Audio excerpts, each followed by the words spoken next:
Hey everyone, welcome to Kirby's Return to Dreamland Deluxe yet again. Wait, why is this file only 19%? Oh, okay, it's... okay. I was about to say, have I made zero progress in this game? We're doing Kirby again today.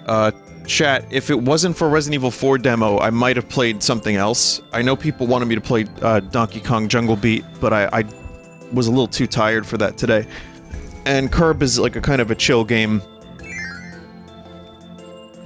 But we're gonna just play this for a couple hours, and then I'm gonna get to sleep a little earlier.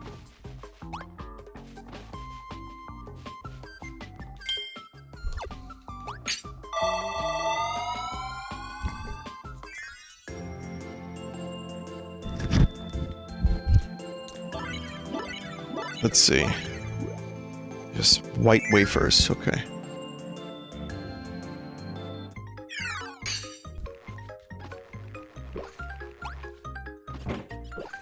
I'm wearing the gooey mask. I'm gonna keep this on. Are you gonna play Wave 4 of the Mario Kart DLC, Mario Kart 8? Yes, that's the plan. I don't know when. We don't know when.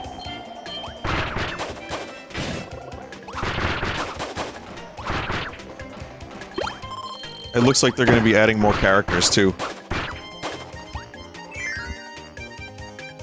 Best wave yet, in my opinion, says a chat member. Which is weird, because the levels were...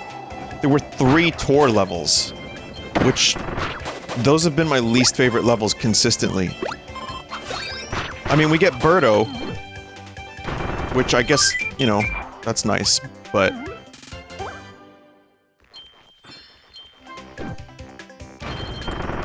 Yoshi's Island and some of the other tracks did look cool, though.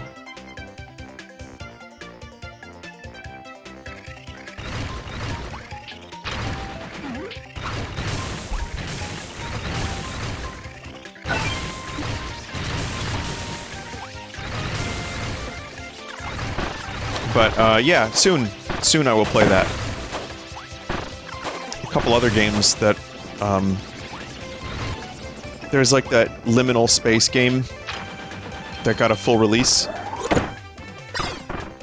Amenonopolis or something, which I played a little bit of. So I have that, and, it looks even better than when I played it. Stone. Like, I played the demo of it, now it's out completely, and it looks awesome. There's a couple other ones, too. There was, what was the... Dave, if you're here, there's some mage game or something? The Last Mage, or the Last Wizard, or Magic, or... That's gonna be a The Last Spell. The Last Spell.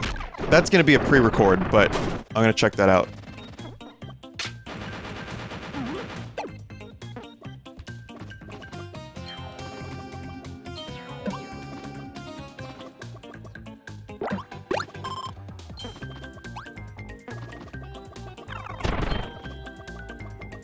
Move quick, Herb. Move quick.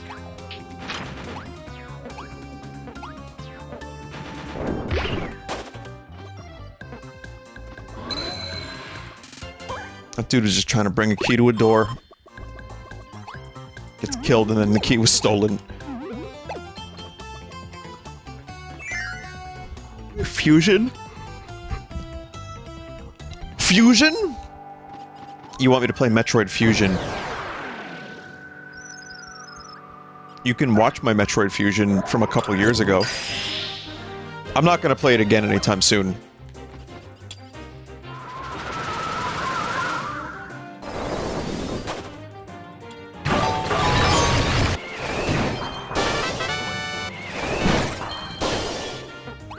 How about Zero Mission? You can also watch me play that on the Full Sauce channel.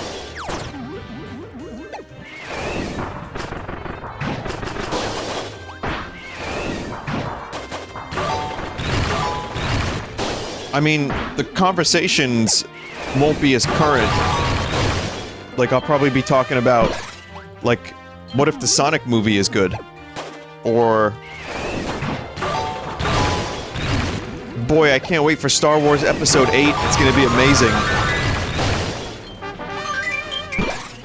But, yeah, I'm not gonna be replaying those anytime soon, as much as I love them. It's already like a Sisyphean task. You know who Sisyphus is? He pushes the boulder up the hill infinitely. You know. But it's already that kind of thing in trying to play all the games that people want me to play. And keep up with new releases as well. Sisyphusy.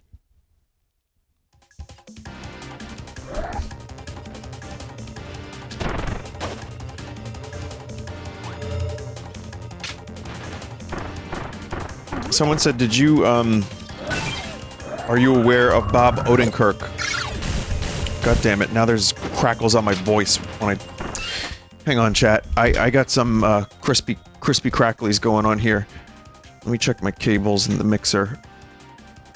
Check. 1, 2, mixer. Crusts, okay. Hello? Check. Vinny, do you know who Bob Odenkirk is? Yeah. Yeah, he's Bob Odenkirk. I might have seen a show he was in, or something. Some lawyer show. No one really watched it, no one knows about it. But yeah, he redid The Room, like, or something. Like, he played Tommy, Johnny, for charity? Okay.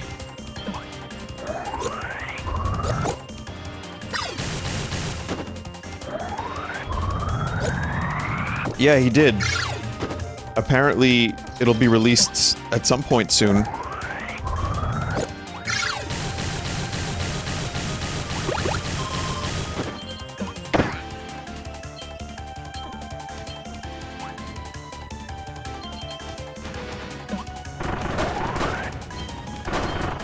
That's like a really, really bizarre crossover that I would have never expected. Oh god.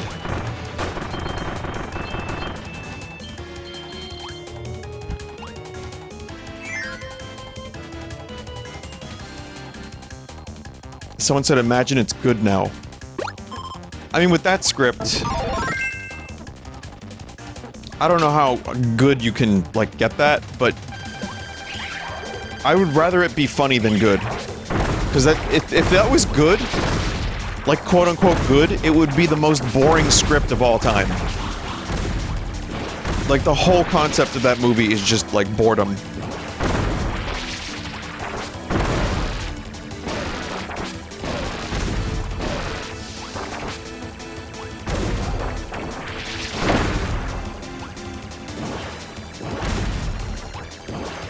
Is there... I wonder if there's a special... thing you can do here. Oh.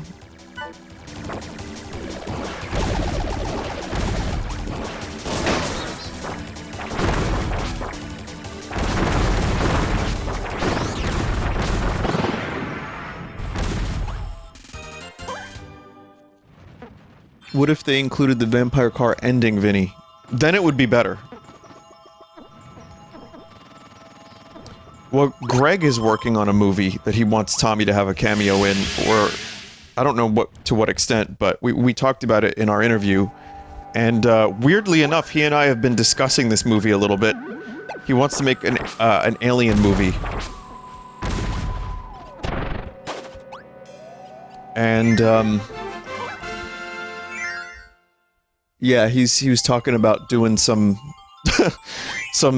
he wants to channel his inner Neil Breen, which I have to give the guy credit for even knowing who that is, and then mentioning him. I think that's hilarious.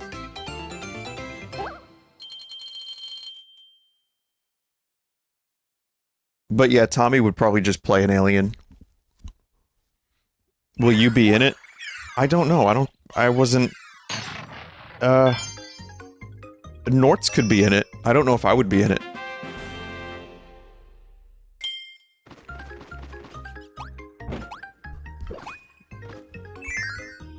If asked, I would...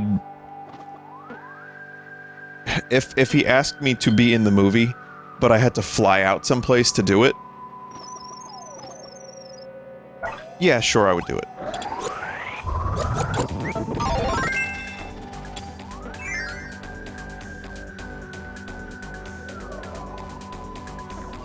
Listen, it's not every day that a cast member of The Room asks you to be in their film. Fucking do it.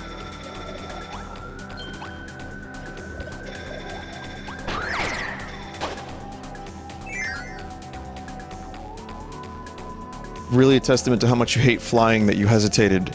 Make no mistake, once I'm on the plane, I'm fine. I am completely okay with actually flying. It's not a fear. It's just pure airport laziness. And planning. And packing. It's all that. Every time I've been on a plane, I've just played video games or watched a movie and I was fine with it. Genuinely.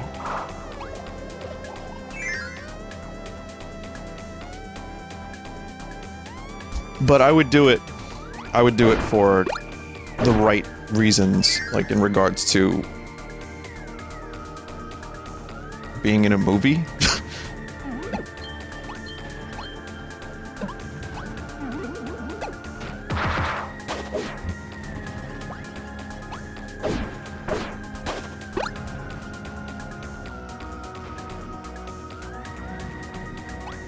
Vinny, what's your opinion on people saying there's nothing good to play anymore? Oh, I already talked about that last Kirby. That's not really a conversation that needs to re-happen. Re-happen? Happen again.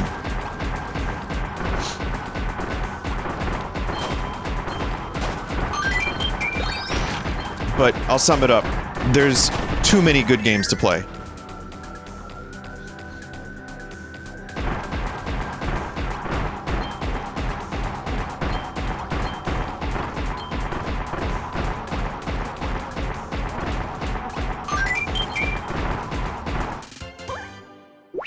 Name 10 games. Okay.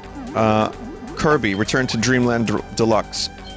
Kirby Superstar Saga. Superstar. Kirby... Forgotten Land. Kirby Planet Robobot. Kirby Triple Deluxe. Kirby 2. Kirby Air Ride. Jackie Chan. Ah, shit. Kirby 64. Kirby and the Amazing Mirror.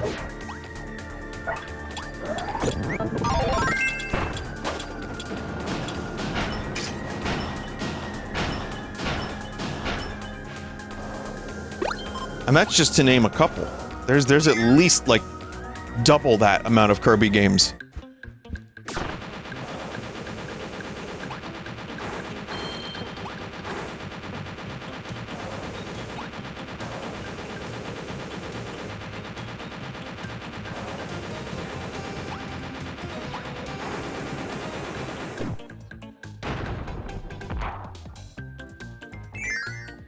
Damn.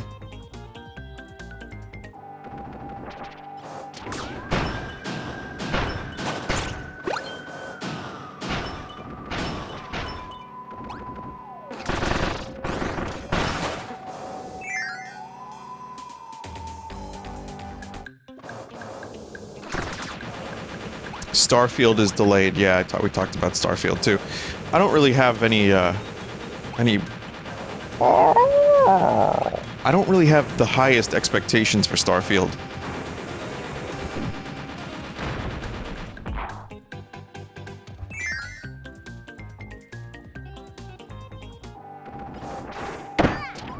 That's one of those games that I keep forgetting even exists, and is not on my release radar. If it ends up being good or funny to play because of glitches, great. But otherwise, you know, I'm expecting the usual Bethesda jank.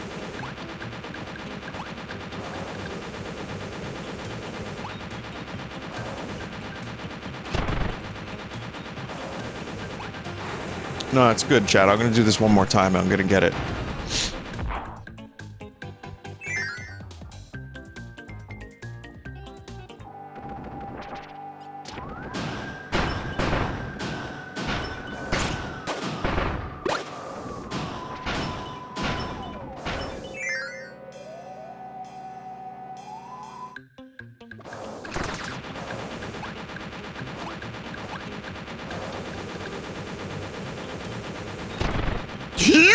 motherfucker!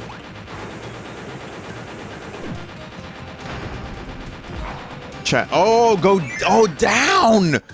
I thought chat was saying, like, use the slide by pressing down.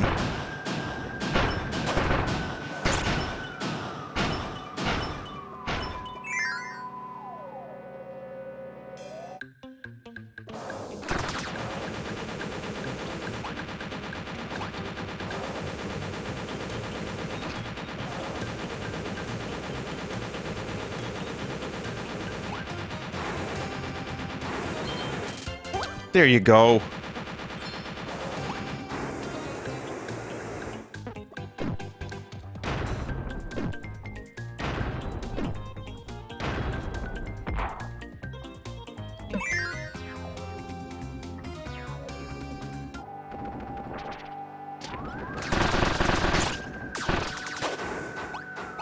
Yeah, curb.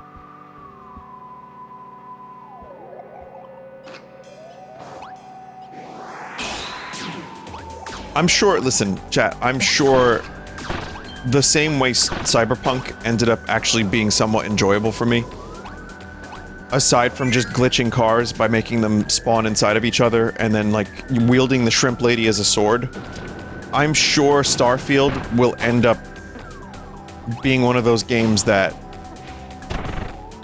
just gets addictive, because it ends up being, you know, open world, like, just explore and find things, which I like. I like the genre of just explore and find things. But, like I said, it's not...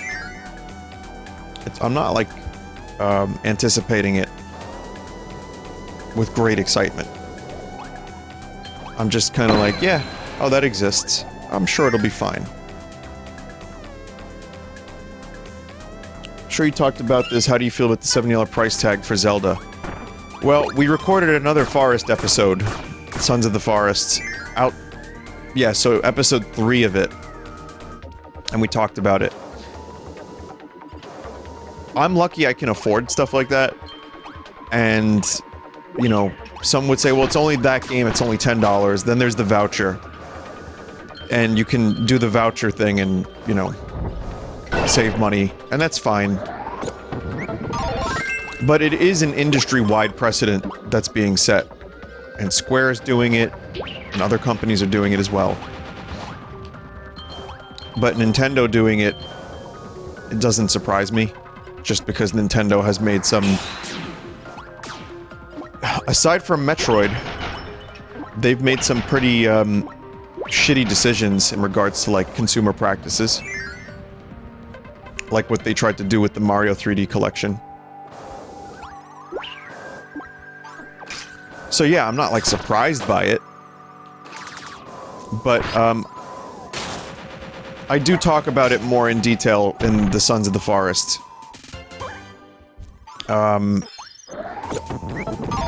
My potential solution was this. Wouldn't it be great... Someone says pay $70 to beta test a game. Yeah, but Nintendo doesn't... If you're referring to Nintendo for Zelda, at least give them the credit. You're not getting a beta test. Like, a lot of companies will do that. Usually Nintendo, like, ships finished products. You have to give them that. I mean... Nintendo and Game Freak are different companies, chat.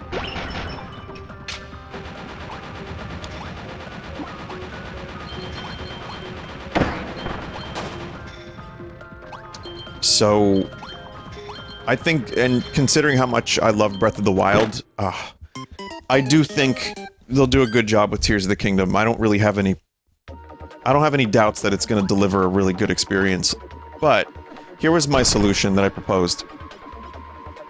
How great would it be if digital was $60 and physical was $70, but that $70 also came with an instruction manual, like a throwback to the old days. So it's like the idea of you're getting, like, at least something for your extra $10, because with digital, they're not making a plastic thing and chips and whatever.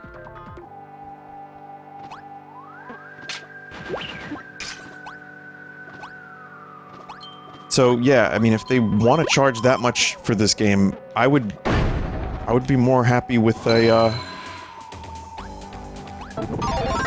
I see people resistant in chat already, which is fine, but...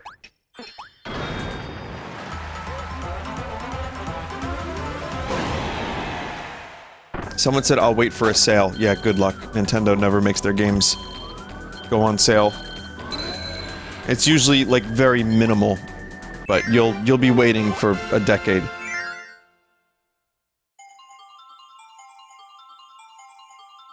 Someone said $10 for a useless book that only Nintendo adults would care about. Wow, you sound like a bundle of fun. This is like a hypothetical for if they wanted to. I mean, you're not wrong, but you just sound like a bundle of fun.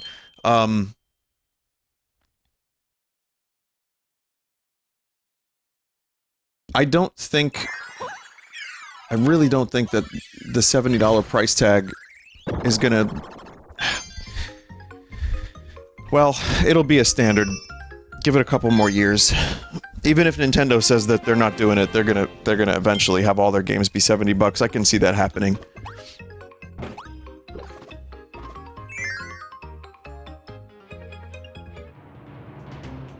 But I like the idea of, like... Okay, put it this way. I like the idea that a digital edition could be a little cheaper.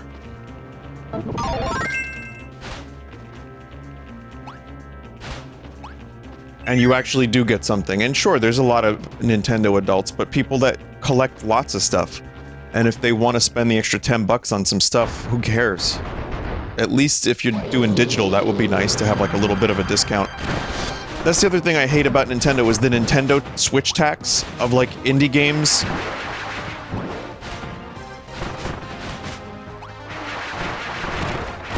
Like, being really cheap on Steam and then having, like, especially the first couple years of the Switch, it was, like, really noticeable.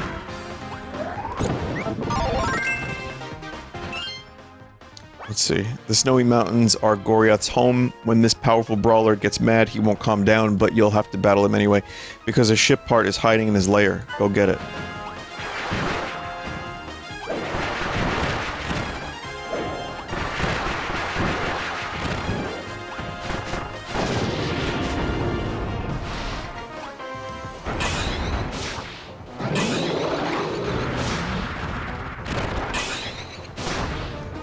Sand versus snow.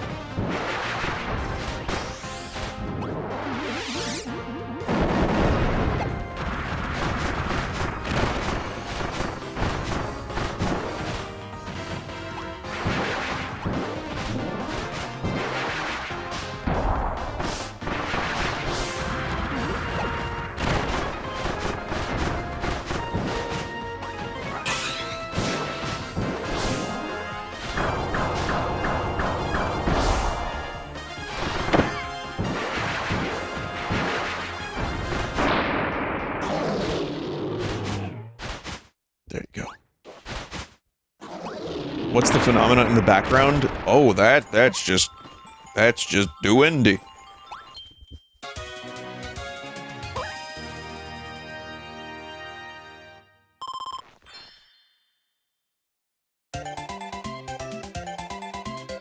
Skinner!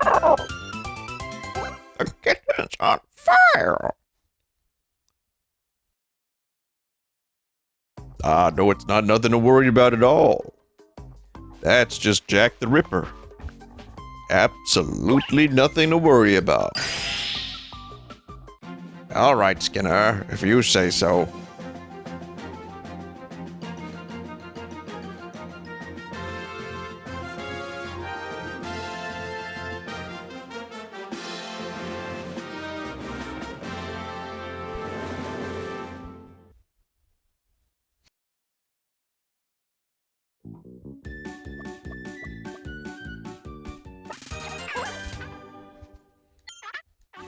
My Star Cutter finally has its emblem back. Oh, joyous, glorious day.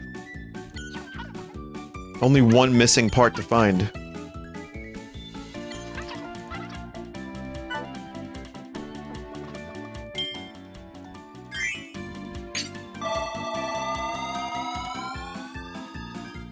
He just called Kirby an awesome dude. Vinny, I don't want to be a fuckerer, but you do acknowledge you're a Nintendo adult, right? I know.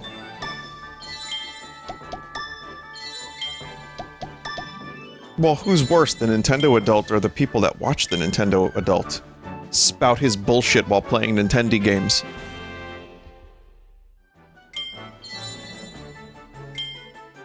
That's an easy one. It's honestly, it's just... That's not even fair. That's not even fair, that's just mean. But I would say, yeah, I acknowledge it. I enjoy their games.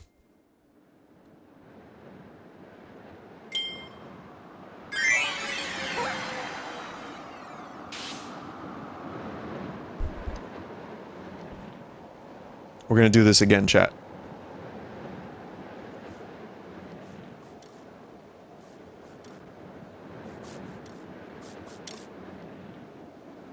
I don't think I'm gonna end up doing this any better than I did the other night, but... Here we go.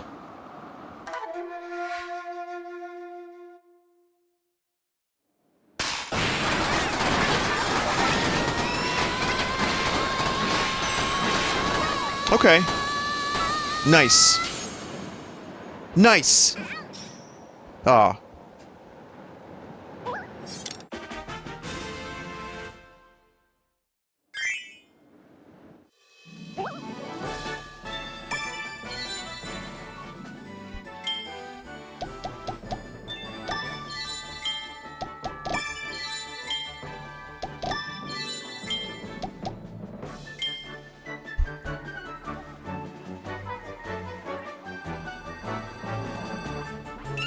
Cool.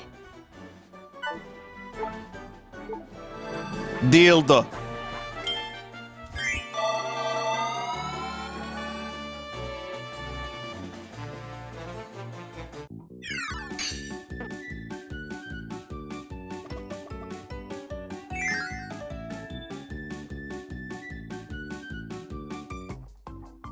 No, I didn't say dildo, I said dilda.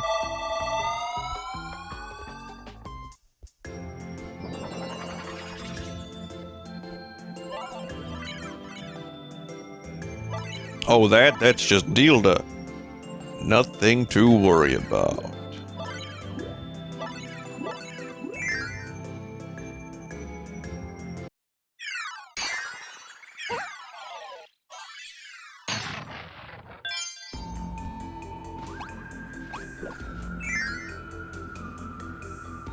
Vinny, what if Nintendo re-released Mario Galaxy 2 for $70?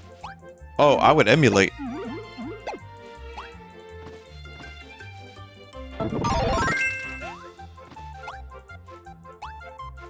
There is no world in which that would make any fucking sense, though. Unless it was a full remake, like what Capcom is doing with Resident Evil.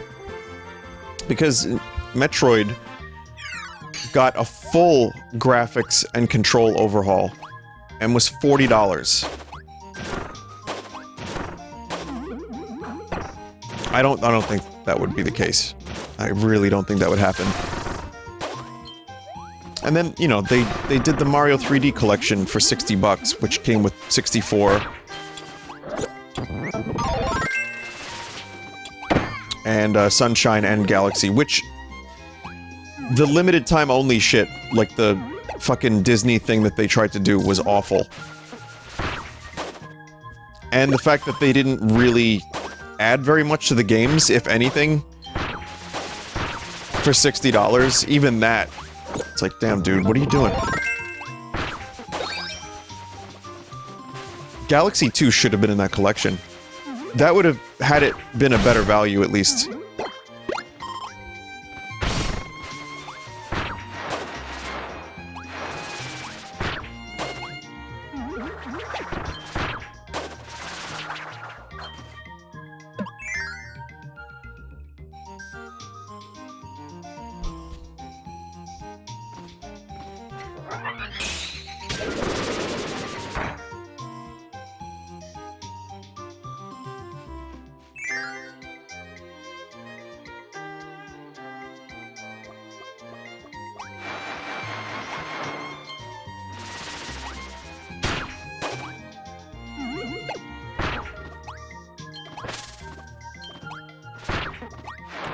in terms of re-releases, Galaxy 2 is one of those games that emulates perfectly fine. And, you know, Dolphin's obviously amazing. But the thing I want the most, there's 2 games I would like actual remakes of. One is Metroid Prime Hunters. Just the online stuff. You don't need the single-player stuff. I mean, you could, but I think the online, with better controls, gyro aiming, and like that concept of all the bounty hunters would be great. So I would love a sequel or a remake of that. You could do both. I mean, that would be preferable. But the reason I want it is because the multiplayer has so much potential on a modern system, and it doesn't emulate very well because of the controls. The other remake I would like is Kid Icarus Uprising. I don't really need to tell you why. But Kid Icarus Uprising or a Kid Icarus Uprising sequel with modern controls would be great. And here's a wild card. Mario 64 DS with actual analog controls would be great. Like true analog controls.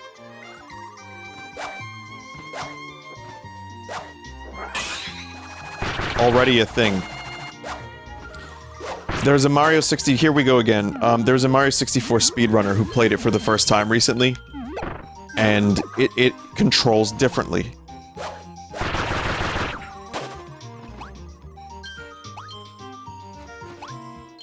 Updated minigames would be nice, yeah. I mean, less necessary than some of the other ones, but I wouldn't mind.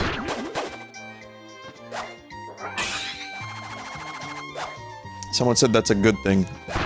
No, I don't agree, but that's fine. I think the way it controls is designed for a D-pad, and even if you do end up using the touchscreen and translating that into analog controls, it's still, the characters have a different weight and physics to them and like reaction time, which was good for the DS and for like D-pad controls, but you know, when you've been playing Mario 64 your whole life, like, it fucked the speedrunner up completely. But when you've been playing the game and it feels a certain way, wall jumping is more difficult, for example, and lots of other things that you just get used to via muscle memory. I may disagree, maybe you like the 64 DS controls better, chat member, and that's fine. I'm just saying on a personal level, that's what I would like, is I would like the, you know, the option of those analog controls. That would be great.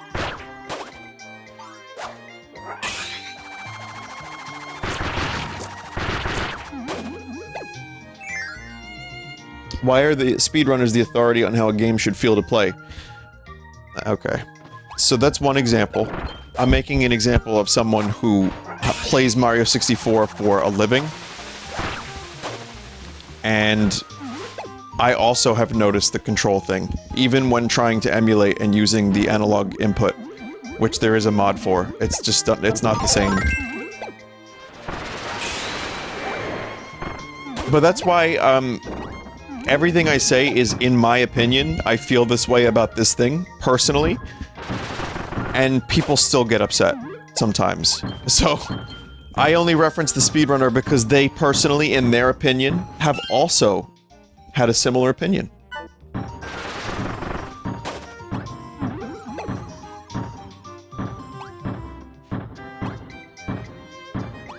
But this happened too last time I played Mario 64 DS or talked about it. Every single time, there are people that die on the hill of Mario 64 controls are the same, or they're better, or they're fine. And it's like, I'm not gonna win this one, so I just tell you how I feel about it. God bless you, or devil bless you, if you like the controls as much or better, but I don't.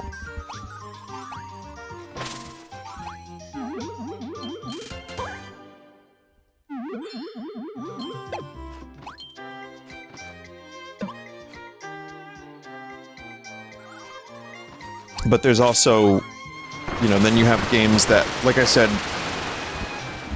I watched a video on Prime Hunters, and even that is tough to emulate, because it doesn't really end up translating the analog for movement, and for, rather for aiming.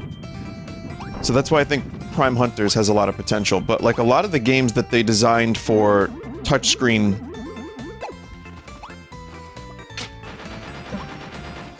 like there's some really good ones, and I would like to see those like have updated control schemes.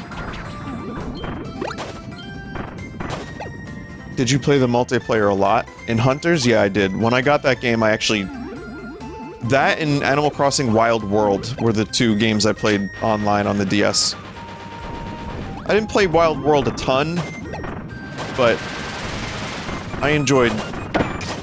I think that was the first online Animal Crossing. I thought it was kind of cool.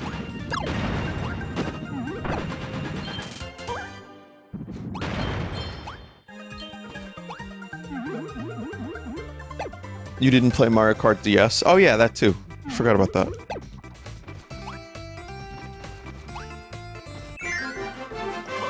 It's also kind of, like, weird... It was also kind of weird to play online at that time on a handheld. Like, on the actual internet.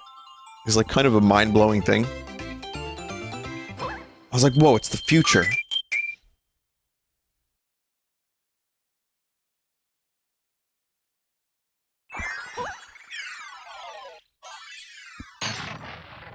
And the connection was stable? No, not really.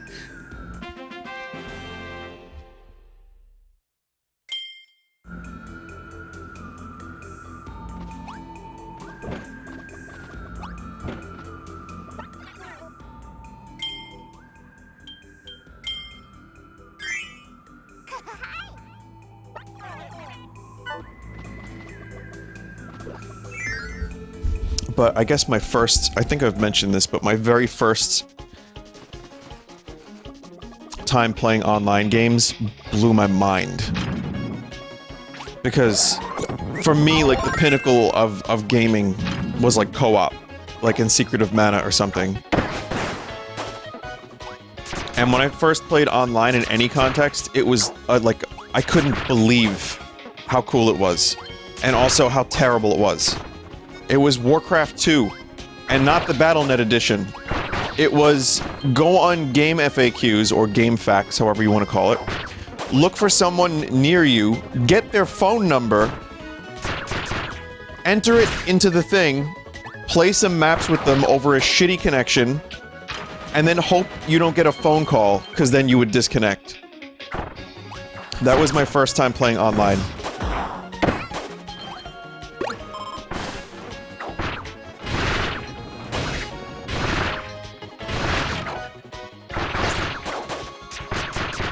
How old was I at the time? Oh, or how old am I now? I'm 37. So I guess that must have been when I was like 12? Sounds like a nightmare. Oh yeah, it was terrible. Eventually, one of my friends got the game, and we played it together, Warcraft 2. But, that still didn't stop people from calling, and then the connection from getting interrupted, and then you're basically screwed.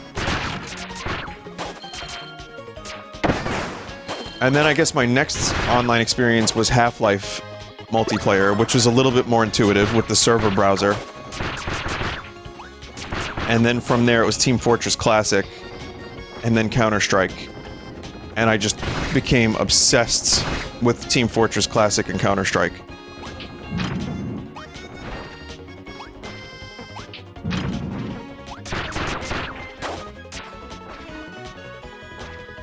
How was StarCraft? I didn't play StarCraft for a while. I actually played a clone of StarCraft before I played StarCraft.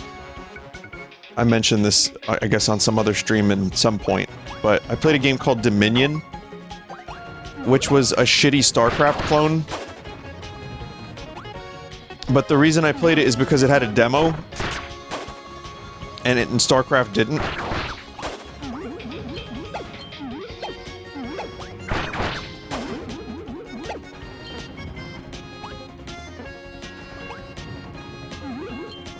But it wasn't that good.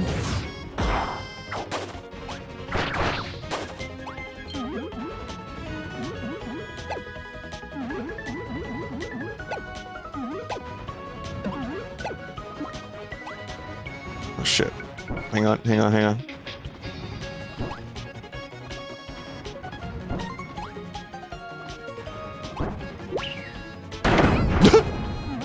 They're all dead.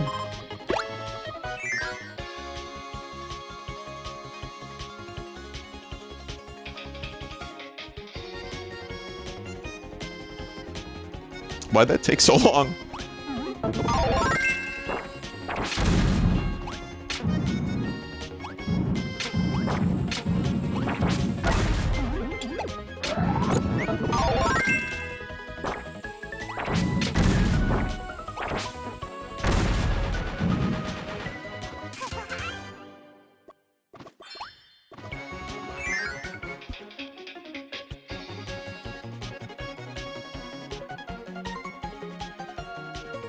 Did you see that The Hurting is getting a 40th anniversary reissue?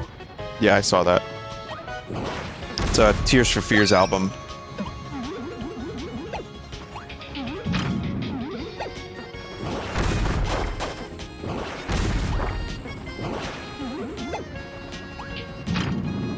I don't know if I'm gonna pick it up, but it's nice.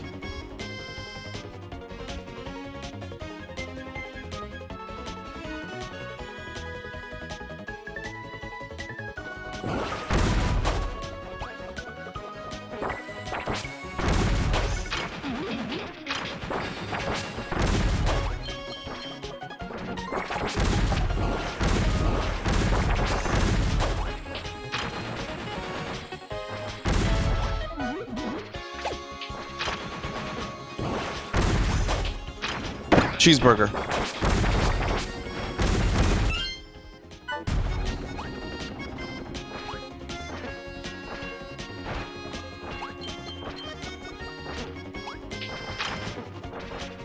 Sandwich.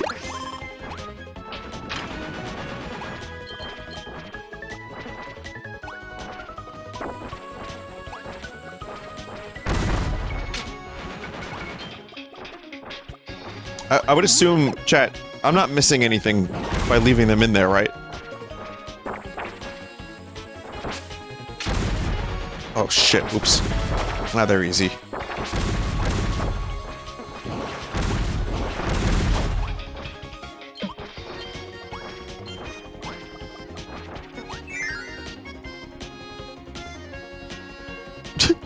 Just miss every throw.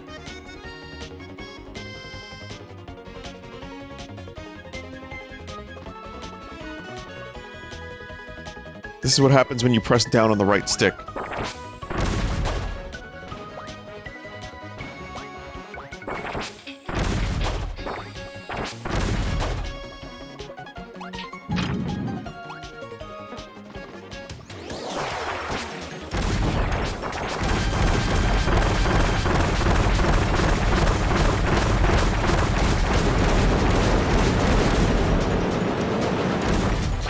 I'm not saying it's necessary to have completed Dark Souls before playing Kirby.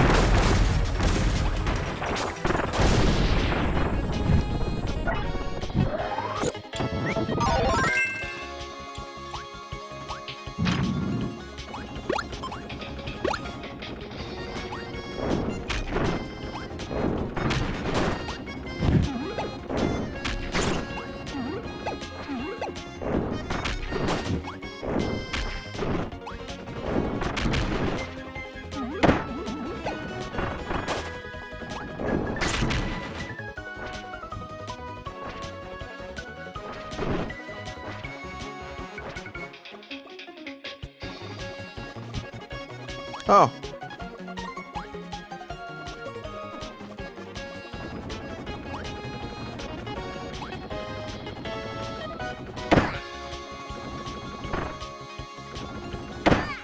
Congratulations, you get to kill Kirby.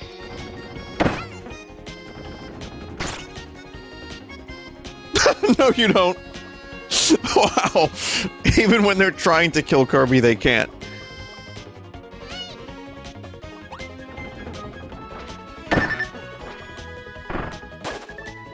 No!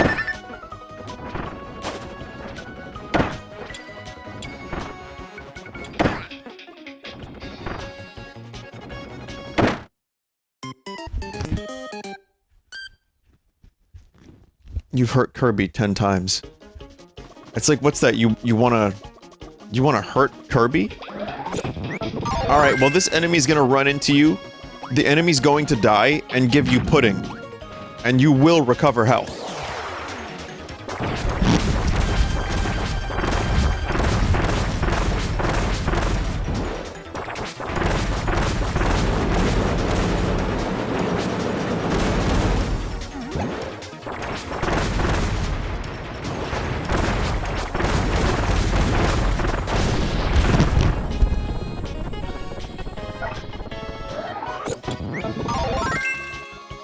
Okay, chat, this time I'm gonna be good at video games. Watch.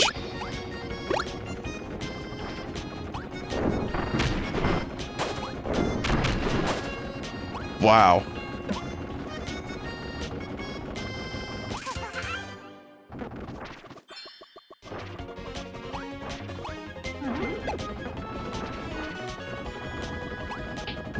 It's weird going from Pizza Tower to this. It's just like two very, very different types of games and difficulty levels, and yet there is still some DNA. Like Peppino's DNA is all over this.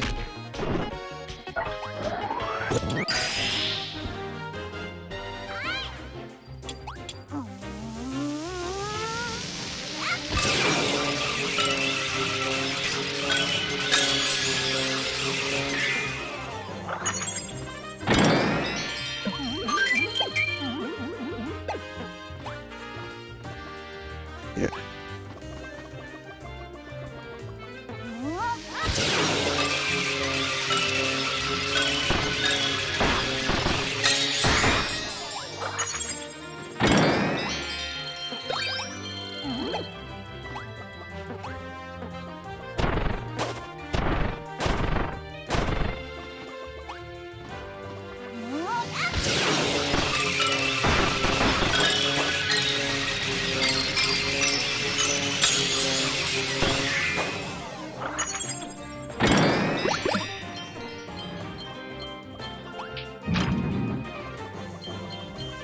Wait, whoa. Hang on. I need that coffee. Alright, cool. Also, what's up here?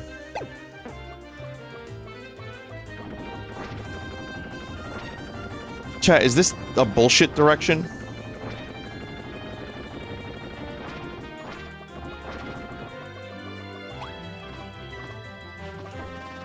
I knew it was a bullshit direction. Sometimes you can just smell bullshit.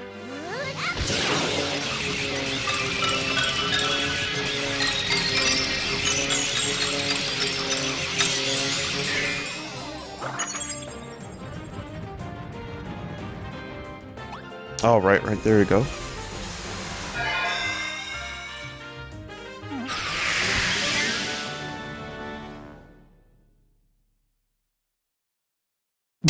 Vinny, what kind of shit do you think Mario's shoes smell like? If he's been hanging out around Central Park, then probably horse shit.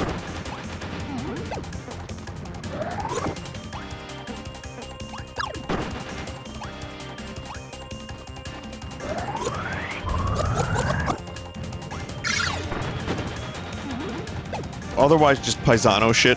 Whoa!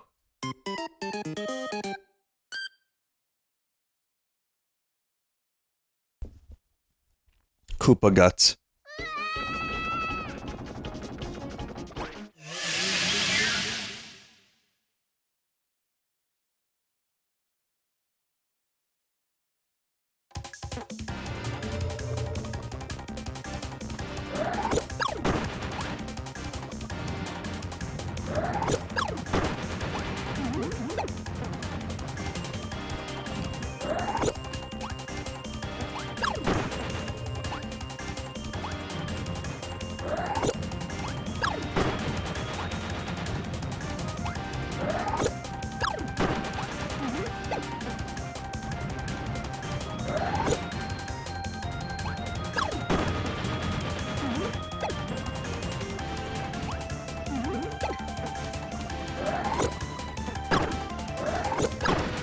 Could have done it a little bit better. I see what I was supposed to do.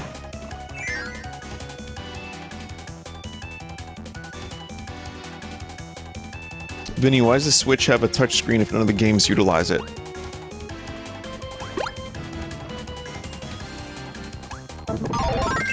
What utilizes it?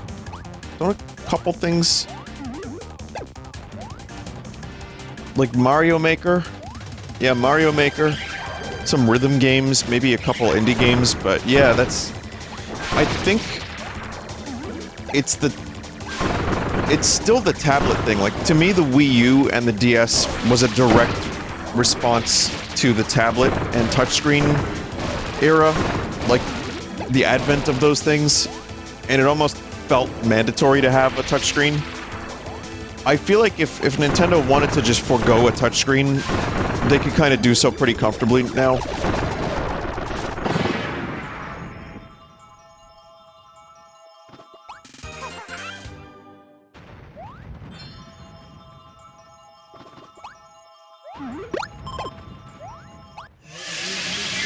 Someone says, yeah, but Nintendo lives in the past. They do sometimes, but they also have innovated. They have introduced analog sticks, thumbsticks, rumble. The Wii was such an innovation that everyone tried to copy it and failed miserably, including Nintendo after a couple years.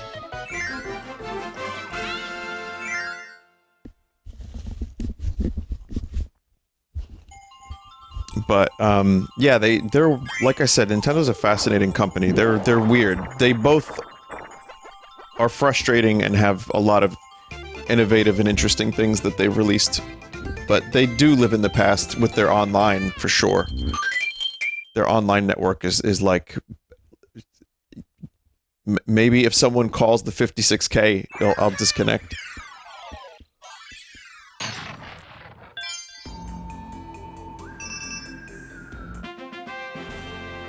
But, yeah, if they do this Switch 2 thing, whether it be, you know, like a kind of a just enhanced version of the Switch, or a completely different console, I don't think they would need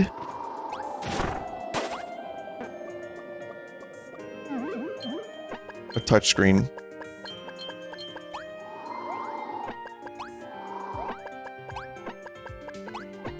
I mean, it's nice to have the option.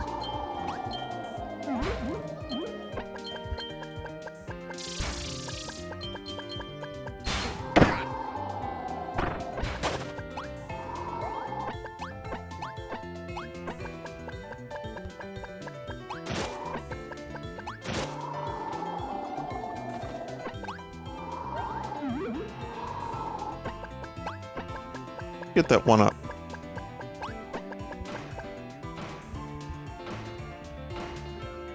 Beam.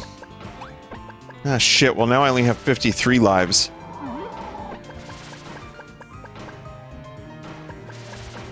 Rumors say Switch 2 could be announced as early as this year. Yeah, and Metroid Prime Trilogy is real, sure. Oh, wait.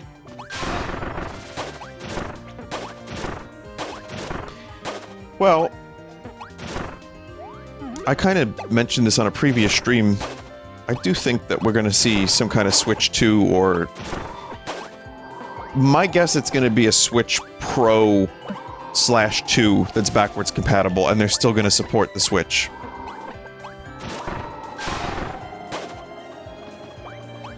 But I don't know what they would call it. That's the one problem. There would almost undoubtedly be the Switch in the title. But you don't want to call it like Switch Series X. I mean, I guess you could go the PlayStation route and just call it Switch 2. Don't call it the new Switch. Oh god, please do not call it the new Switch. The Super Switch is both nostalgic and I guess that could describe it pretty nicely. Super Switch. It's fairly simple, has a decent ring to it.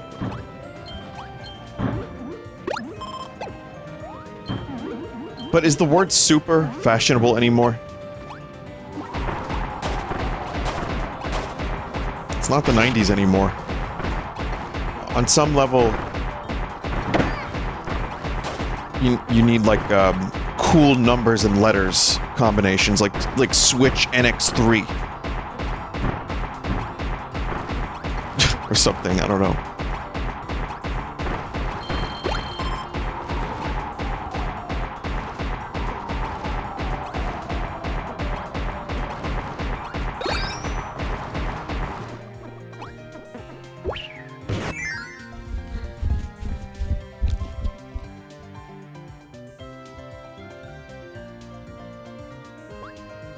Well, whatever it is, I do think that, I could easily see it being announced this year.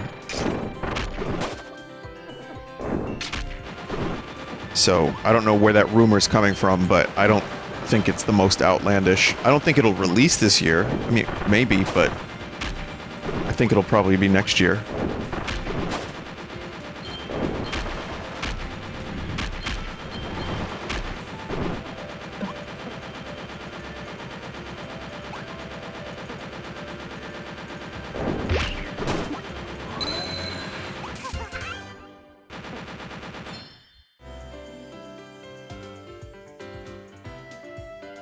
Remember though, Nintendo's kind of competing with Steam in a weird way. I don't think I don't think there are as many Steam Decks in the wild as there are Nintendo Switches. But just in terms of like functionality and raw power, you know, if you're a PC gamer, you do have the option of getting that instead of, you know, 8-year-old hardware, almost. I would say it's not necessarily competition, because as long as babies can still play their baby games, myself included, look what I'm playing, I think the Switch will always have a market with the casual audience. It just so happens, this also has a lot of great, like, indie games and a lot of things that are maybe not for babies. Like, you can play some non-baby games. You know what? Speaking of non-baby games, there's like... you could just browse the shop, and there's like hentai games right there. I don't know if it's real hentai or just the word hentai is in the title. But, yeah, just right there. Just sort by new and, like, hentai color adventures, and it's like a coloring book of hentai. It's mostly bait. Oh yeah, I'm sure it is. There are nudity games. Wow, Nintendo's come a long way.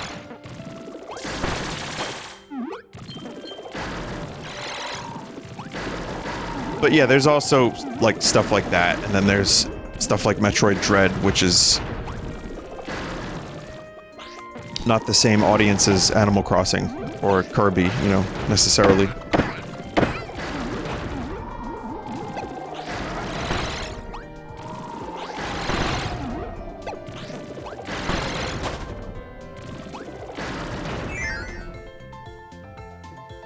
Someone said the problem is indie games suck on the Switch. I disagree. I think Slay the Spire is great on the Switch.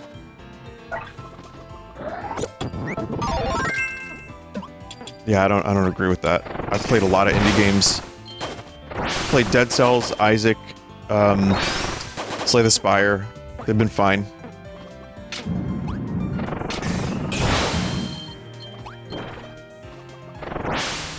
There are games that launch in piss-poor shape, and if the developers, like, give enough of a shit, they have to then update them. That's been one issue, for sure.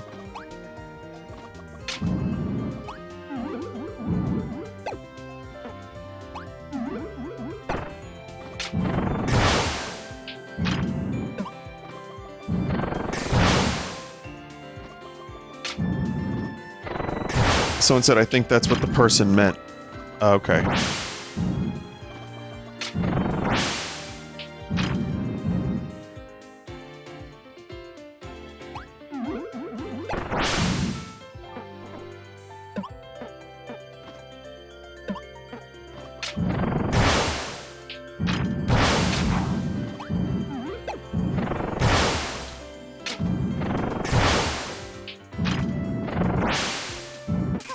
Interesting. Okay, there's a whole other advanced kind of... well, I say advanced, but there's different tactics here.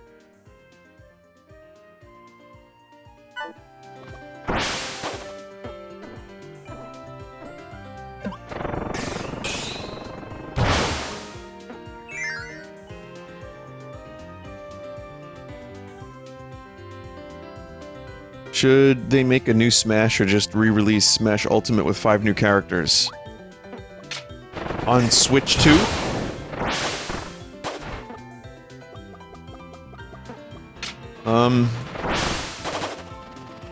Well, if Sakurai has nothing to do with it anymore, then whoever's making the characters really needs to understand Smash. Like, hopefully there is someone that can do these things. But I also don't think it's fair to ask Sakurai to do more Smash Brothers stuff if he doesn't want to do it, and I can't fucking blame him.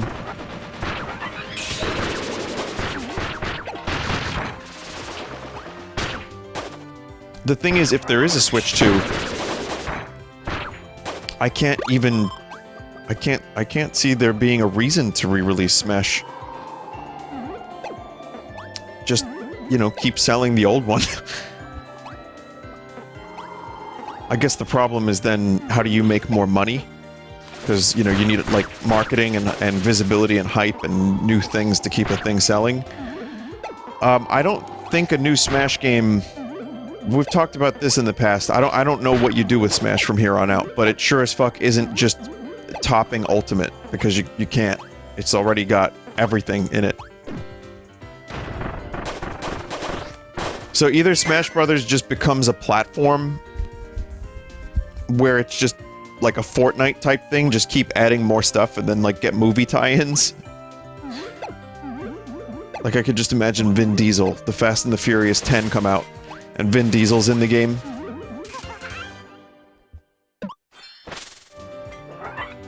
But I think, yeah, if they're gonna do Smash Brothers again from here on out, that's gonna be a really difficult task.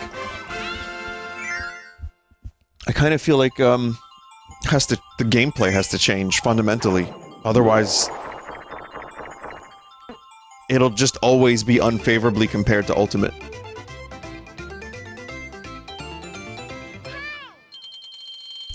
So, yeah, I guess I could see Smash Ultimate becoming a platform for like a service type game, like 40 Nut. Switch 2 comes out. You know, here comes the Smash Brothers. Could also do a spin-off of some kind. Whatever that means. Someone said, please no. Oh, I don't want that. I'm telling you, I think it could happen.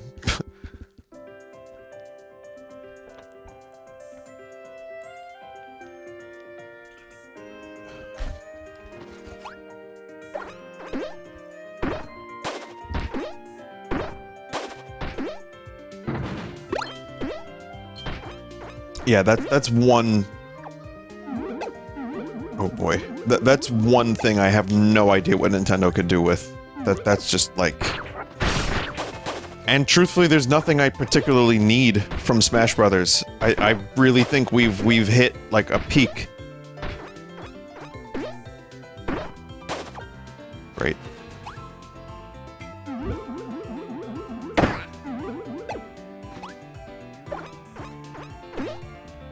Smash 3D? Yeah, but, I mean, you know how that can go. You've seen popular fighting series go 3D.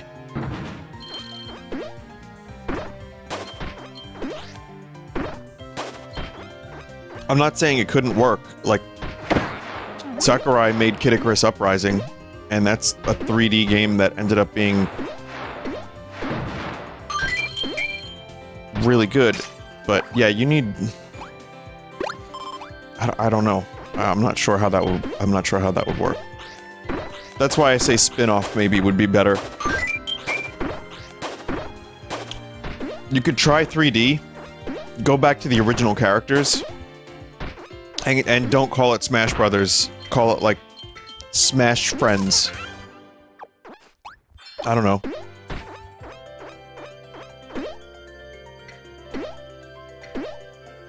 Or just call it Nut Boys.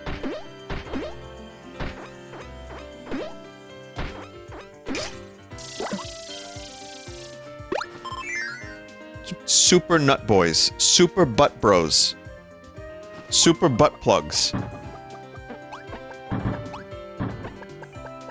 nutmen. Super nutmen bros. There's like at least limitless options.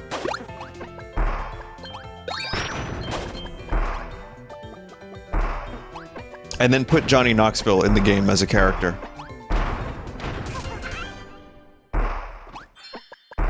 Someone said hire fans. I know that that's a great, like, thing to just say. And I know we want that to be true because of Sonic Mania. But it's not, like, that's the go-to statement of, like, that's the answer. Like, oh, fans will just make it good. There's also the idea of too many cooks in the kitchen. I kind of feel like one of the reasons Smash Brothers ended up being so good is because Sakurai put all of his effort into it. Whereas if you have, like, a committee, I don't think it could work out that great. Someone said, Vin, it's a meme. Oh, really? Oh, I'm not up on the newest memes then. Sorry.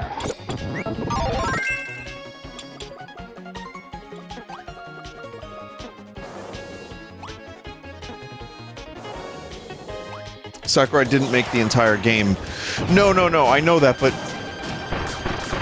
I think having a strong vision for that series, and Sakurai did put a lot of his time and effort into that thing, but I kind of feel like that's one of the reasons that series ended up being so good is because of his, like, singular vision. And help, of course, help, but yeah. But then again, I guess you're right, I don't really know what he did, so never mind.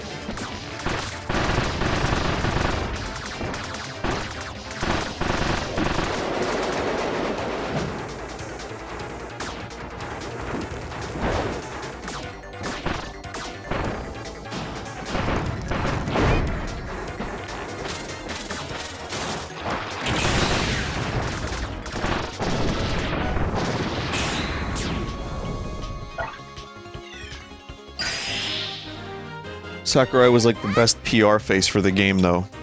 Yeah, I think that's very true.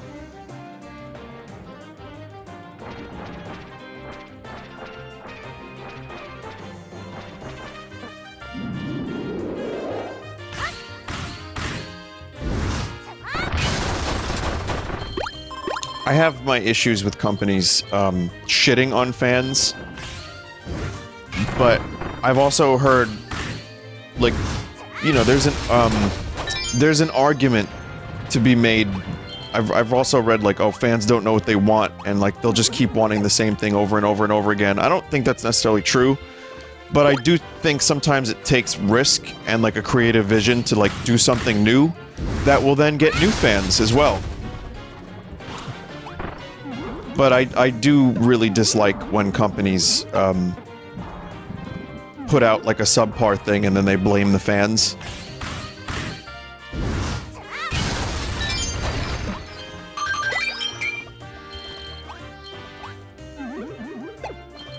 Oh yeah, it's a dick move. I mean, it probably doesn't happen as much as I think it does, but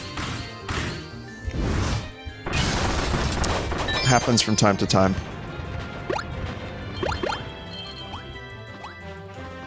Why you know by game? Yeah. But no, I think it's true. There are definitely some, like, AM2R is proof. I like Samus Returns well enough, but AM2R is just, like, amazing. Sometimes the you know, like the Witcher show maybe could have hired fans, or like the Star Trek stuff.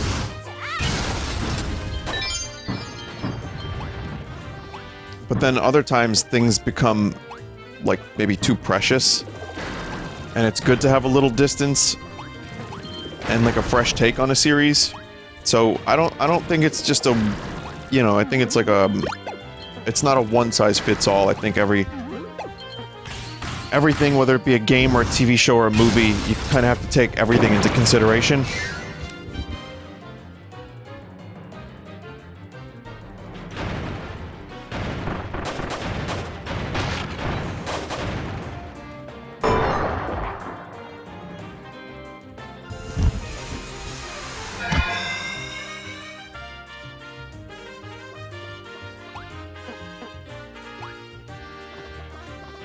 Gene Roddenberry is to blame for Star Trek TNG Season 1. I know.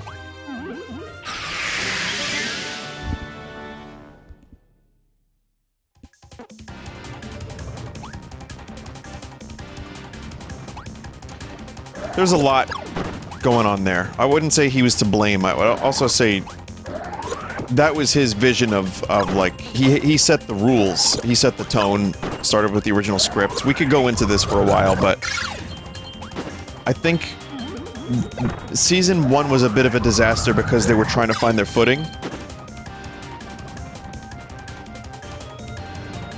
And it's true, and they were using leftover scripts, and then Season 2 was a writer's strike. Like, but they were using scripts from, like, you know, years prior. And they didn't really know what some of the characters were. So I kind of feel like Season 1 was kind of inevitable. But yeah, Roddenberry definitely stifled the creative process a bit here and there.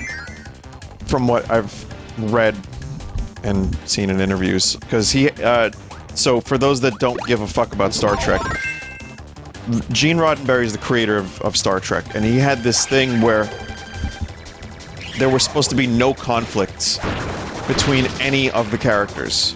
Because in the future, we would be more evolved. And I can appreciate that sentiment. One of the things one of the things I've read about why people like Star Trek is because it's competence porn.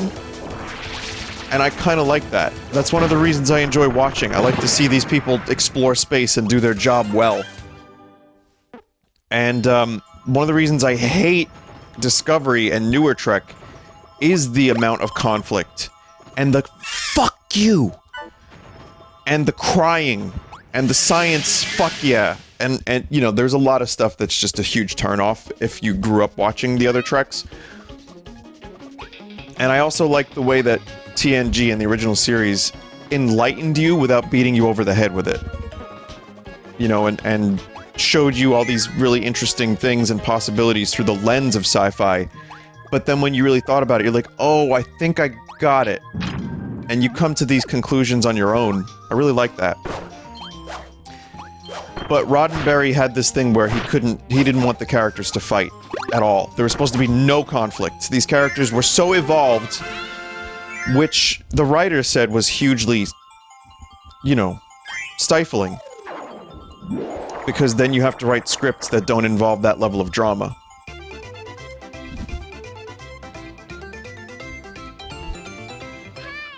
But I would argue that TNG actually, like, the characters do get along really well, and they respect each other and work well together. And then they managed to find other ways to do really interesting scripts. But once Roddenberry died, they loosened up a little bit on that. And then DS9 changed things a bit. Which I would argue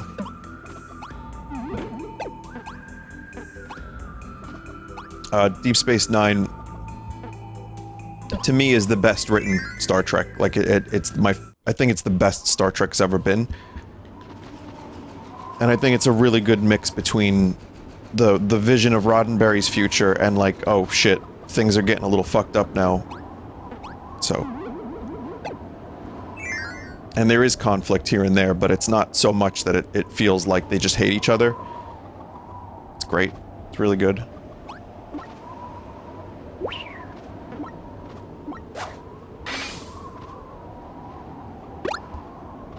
Vinny missed the secret.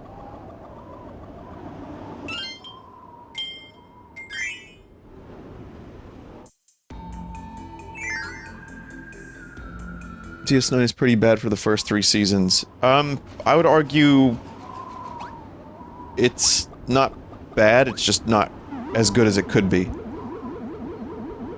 Again, it's a matter of finding the footing and the tone. They did.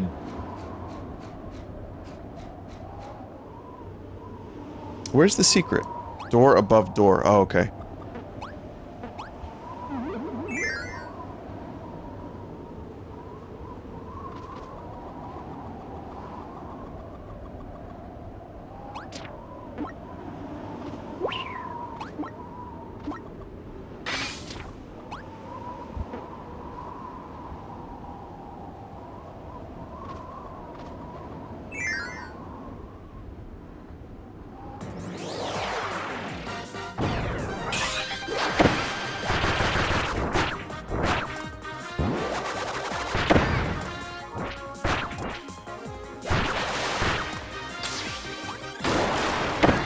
shit.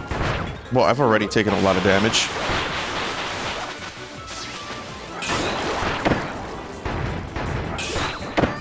Wow.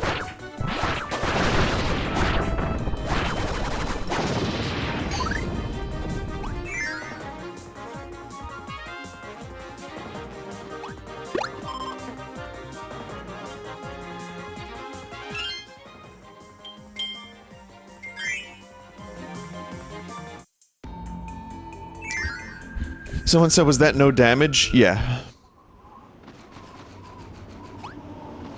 Also, just to finish the DS9 conversation, I agree that it got better. But there's a couple episodes in Season 1. There's that one in particular, I forget the name of it. Which episode is that, where it's, like, incredible?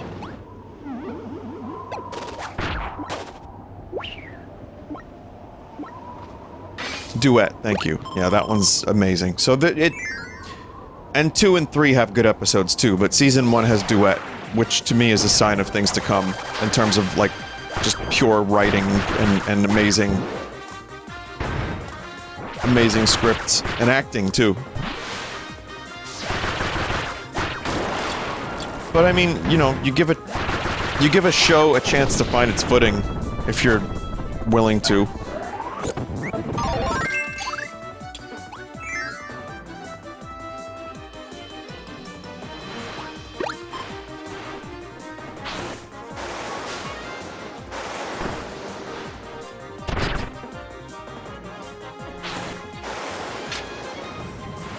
Oh.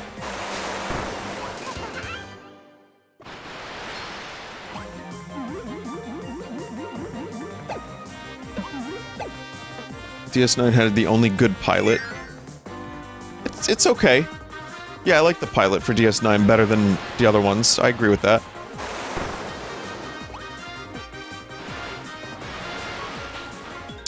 Yeah, Farpoint's not that great.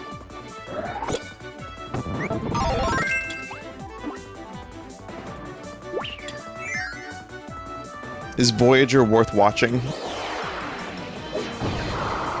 I used to be more shitty about Voyager, and then New Trek happened.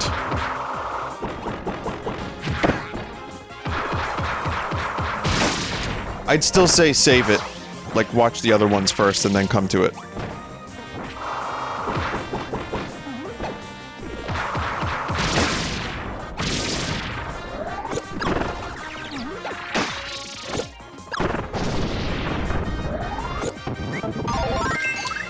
No, Voyager has some great episodes, for sure. I think it's awesome.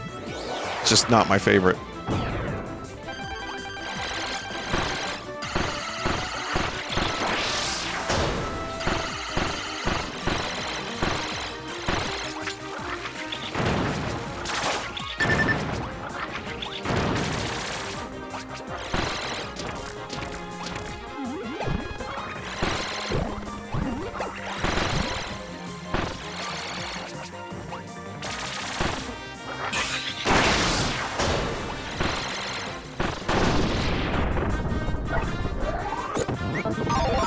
There we go.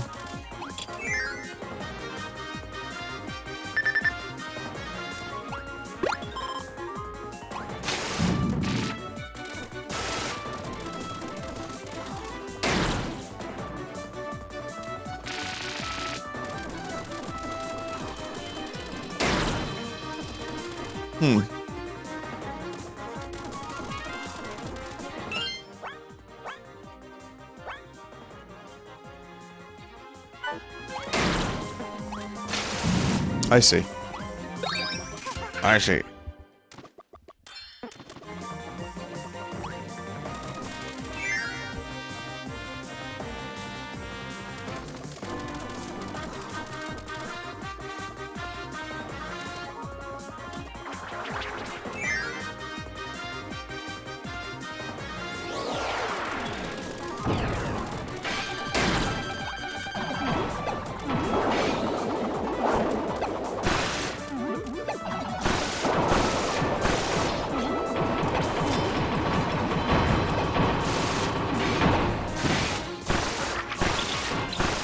Cheese discovered. Confirmed.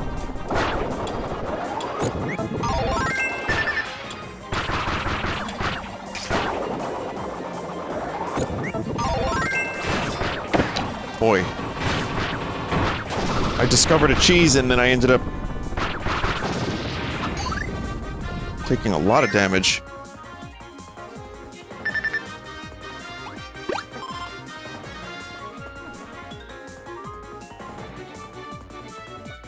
Chat. What is this?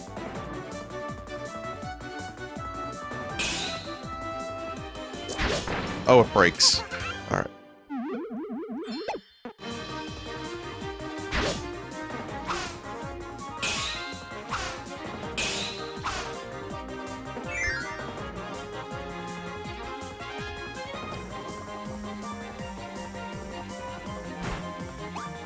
Streamer.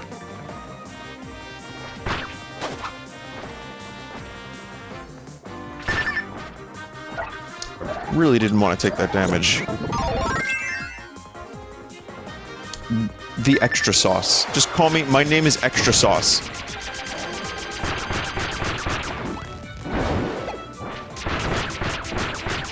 I've gotten to the point where my Redvox account, my Redvox email is now getting requests to cover video games.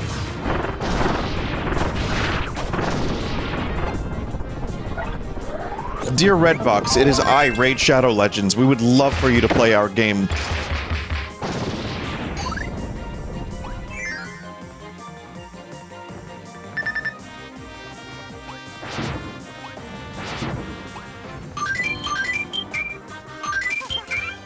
Nah, dude, I need health, not one-ups. I need health.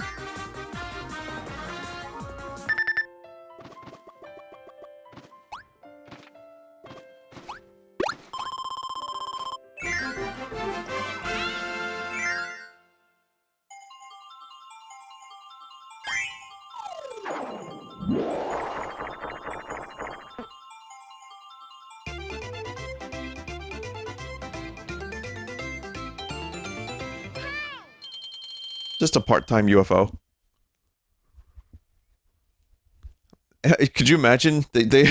Hello, Mr. Redvox, the extra sauce. We would love for you to get us in touch with Gray Leno, as we have a game we would think he would love. It's called World of Tanks. If he and Joel Vinesauce could possibly play the game together, we would pay you upwards of $13 US.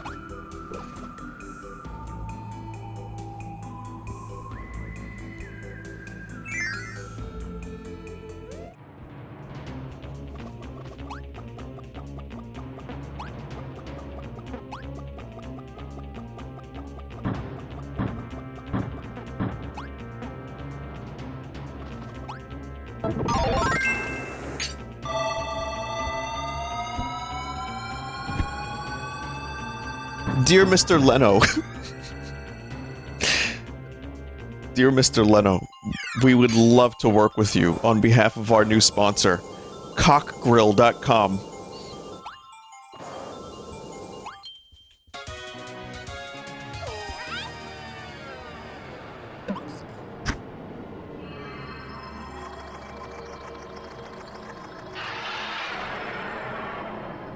$diaperclub.com.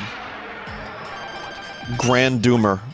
It's the boss of all Doomers, the Golden Grand Doomer, as the skies over Nutty Noon began to warp, this fearsome foe swooped in to claim the spheres, and now their dimension-traveling powers.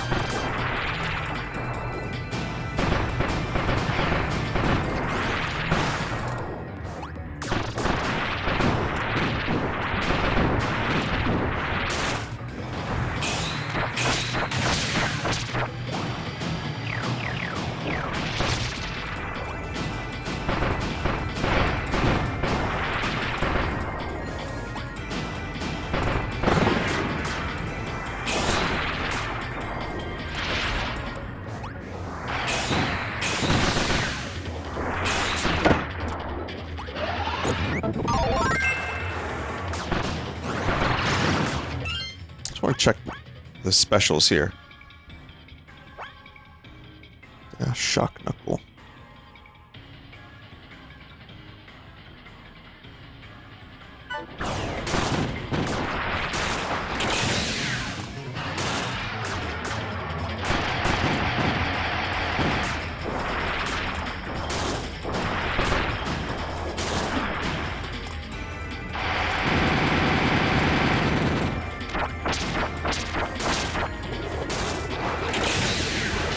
No!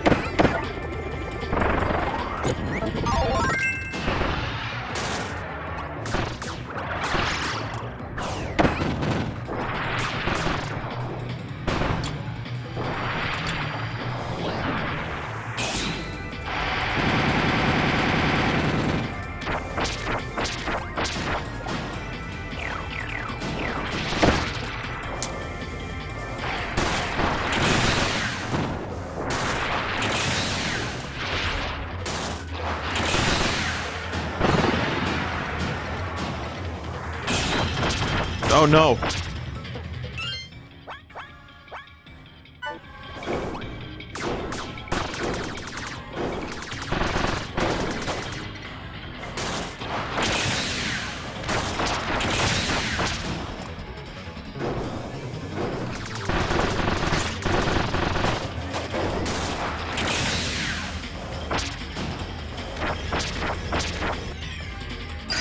Big sword.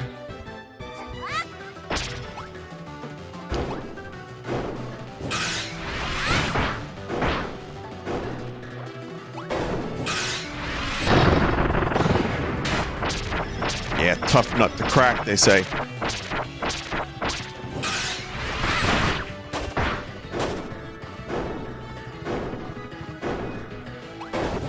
What?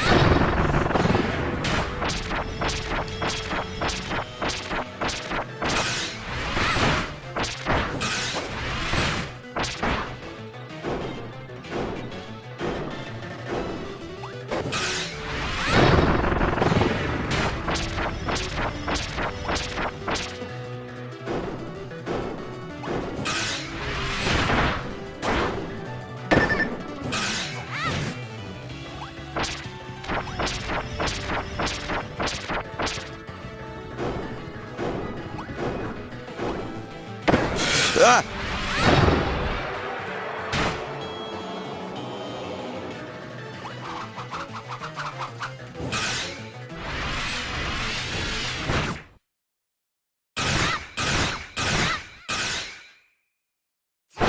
Kirby, thank you.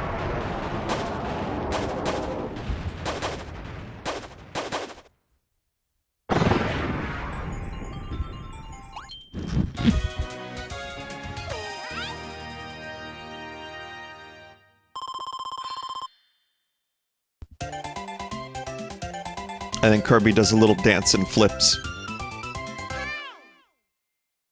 Vinny, did Mike share any of his pussy chips with you? Yeah.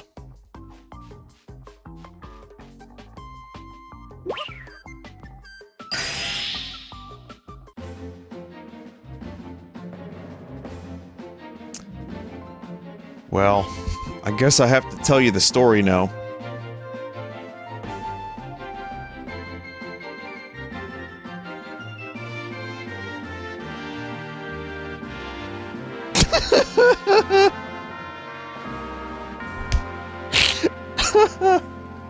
Oh, man.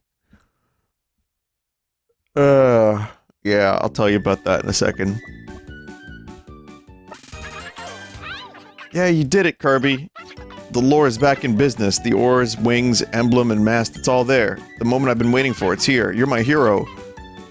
And here's a promise. Promise is a promise. I owe you a trip to my home. A trip to Halcondra. Halcondra exists in another dimension. It's super far away, but the lore can fly us there in the blink of an eye. Pack some snacks, Kirby. We're off to Halcondra.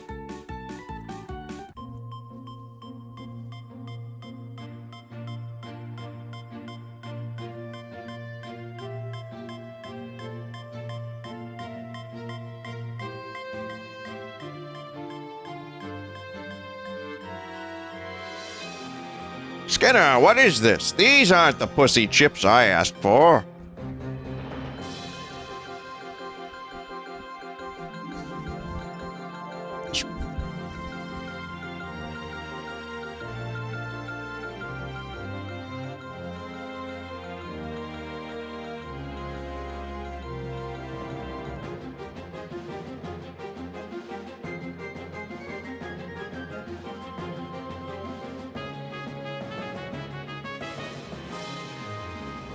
Accione!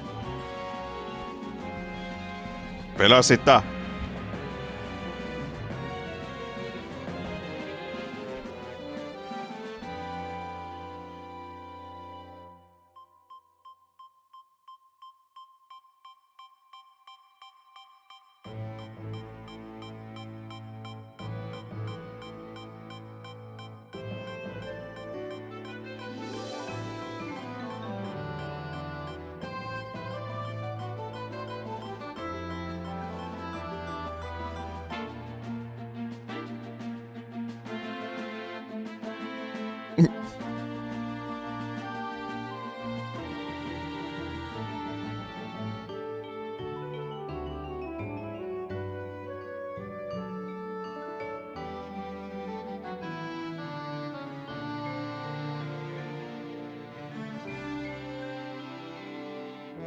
Kill.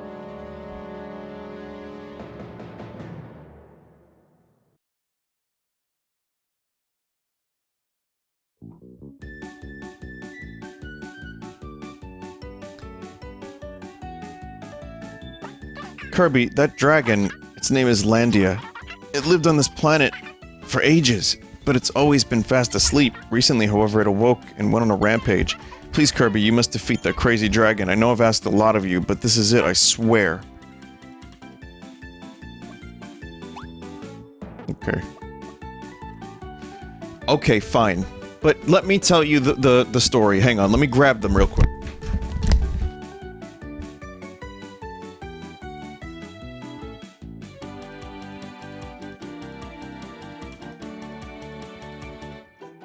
So... clearly this is the best music to tell you the story, but, chat member wanted to know about the pussy chips. Well... so Mike got a bunch of stuff and sent it to Joel, because Joel sent me and Mike stuff. And one of the things that he sent Joel were, vagina-flavored, chips. And so I'm at the studio today, and he walks in with a box, and in the box are potato chips. And it says here, Chaz, kettle chips, pussy flavor. 18 plus, adults only, limited edition. And he was like, you should try one. You should try one. I'm like, Mike, there is no way I am trying one of these chips and then singing into my microphone. I do not want my microphone to be tainted by these disgusting items. So I just didn't open it. And he was like trying to give it to me. I'm like, Mike, I don't want these. I don't want these. He's like, no, Vin, I bought them for you. I bought them for you. I'm like, Mike, I don't want them. And then I took them because I didn't want to break Mike's heart. So I have them.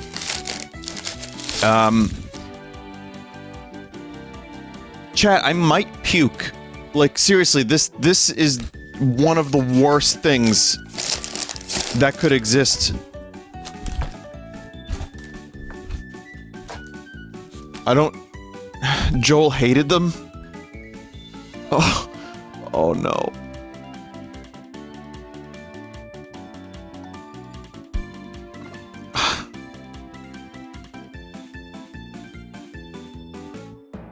He hated them but continued eating them. Well, Joel, like, drank hot sauce and has eaten shitty beans.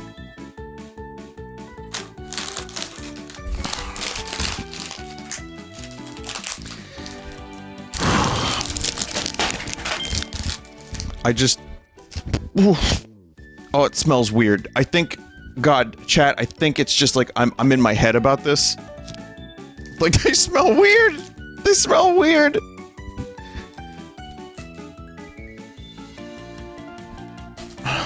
Hang on, I have, hang on, I have breath mints. I'm gonna get one.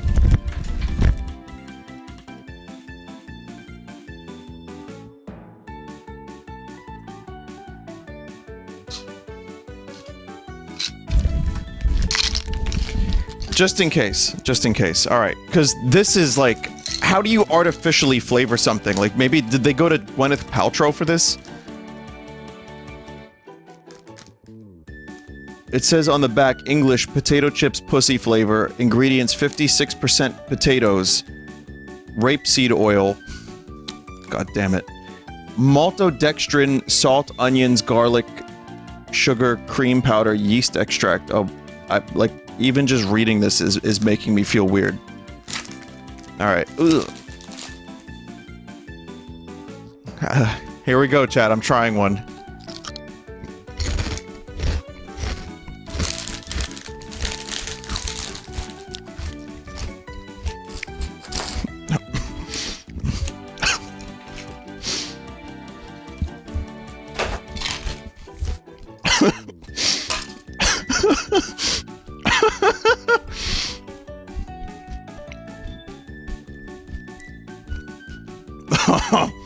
Yeah.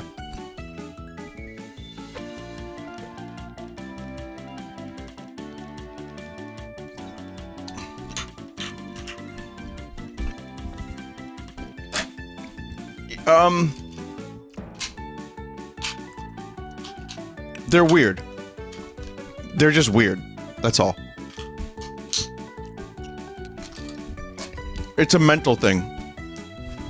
Seriously, it's just a mental thing. If you just said, hey, bro, eat these potato chips I laid out on this plate, these unmarked, unnamed potato chips, like, you wouldn't know what they were. It's just the packaging. It's a novelty. That's all it is.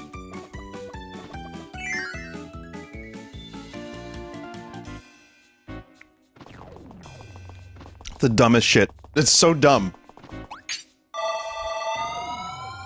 I will say, though, that the bag smells weird.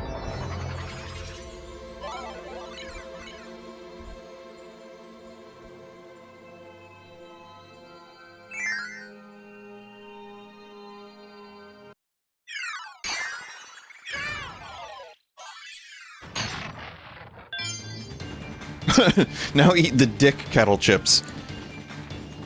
Oh boy, I'm gonna put on this Kirby video for my kids. I like watching Vinny, but I'm trying to find a series for my younger children that they can watch, because Vinny sometimes, you know, he can have some disgusting content on his streams. But what could go wrong if I play this new Kirby series? I don't even need a babysitter.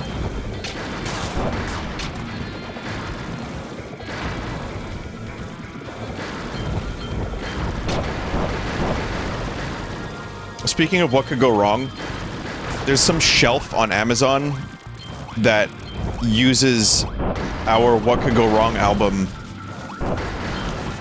as the example record that you would put on the shelf. It's a little strange. Yeah.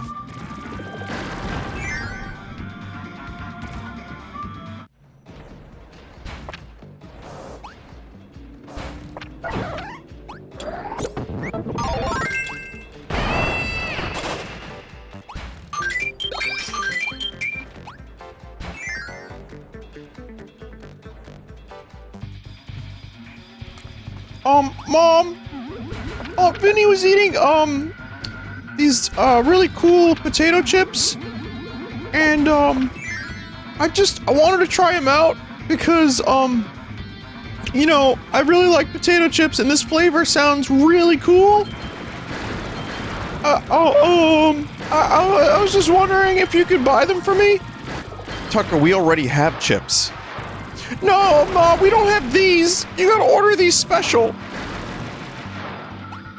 It's like, you know, I don't know, $15 for one bag of chips? Tucker, what are you talking about? No, Mom, I swear it's worth it. I swear.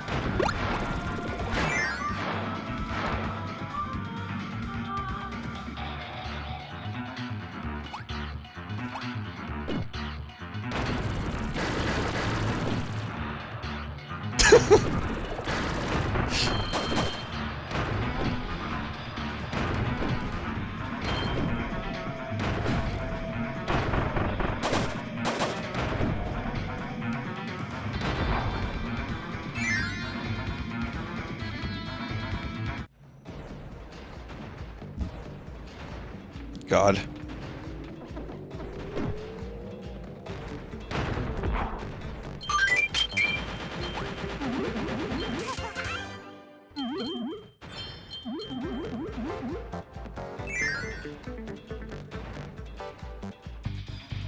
You should make your own and call them Chipusi.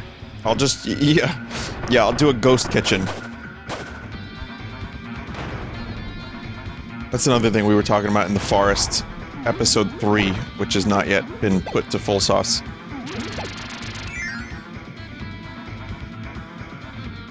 Is, ghost kitchens. And how, like, they encourage influencers that have an established audience to get involved so that they have, the name, like the brand recognition.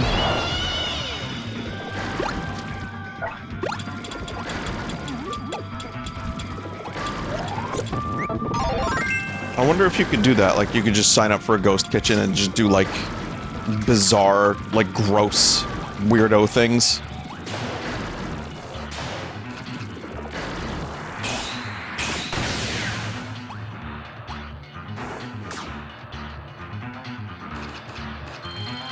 What the heck is a ghost kitchen? Alright, chat member. Do yourself a favor. Go on YouTube. Type, Eddie Burback Ghost Kitchen. Or just look up Eddie Burback's channel and watch his video on ghost kitchens. They're basically on, like, DoorDash apps. And they have crazy names like Super Wings. Or like NASCAR Wings. Or like, Cock Burger or something. And the restaurants aren't real. Like, they're basically, like, cooking these ingredients out of an Applebee's. That's the whole thing. So it's purely just, it's like designed to, or Pasquale's Pizza, which is just Chuck E. Cheese, yeah.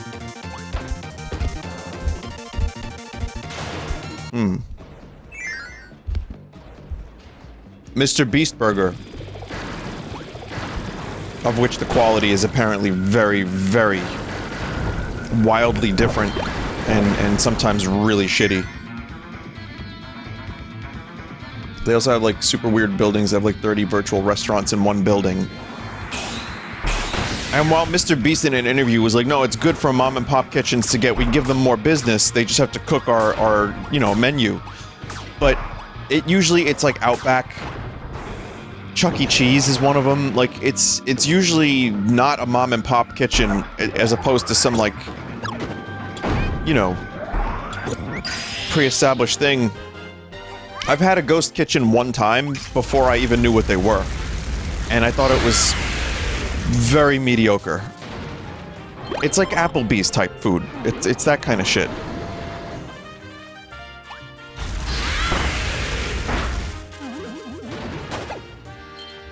But again, they rely on brand recognition, like Mr. Beast, NASCAR.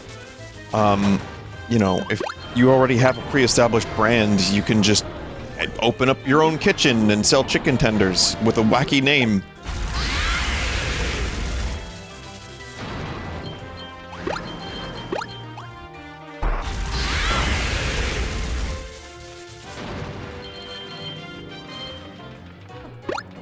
Vine Kitchen.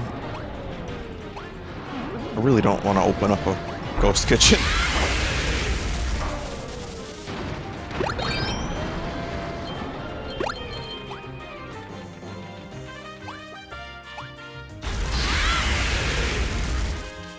A pizza place? No, I have more respect for myself and for pizza and consumers to want to sell pizza out of a fucking Chuck E. Cheese as a ghost kitchen. Like, I'd rather leave the good pizza to the people that make pizza.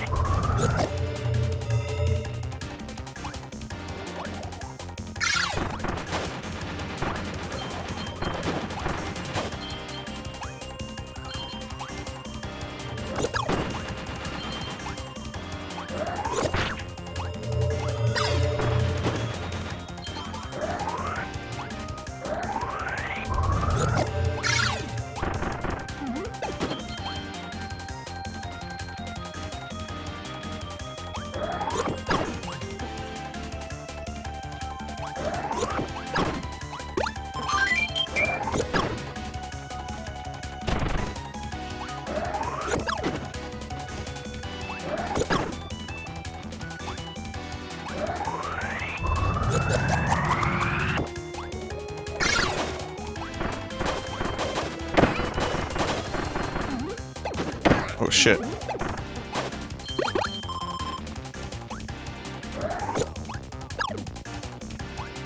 The real answer to what a ghost kitchen is, it's just a bunch of spirits. It's just like spirits making your food. Even in death, they have to cook.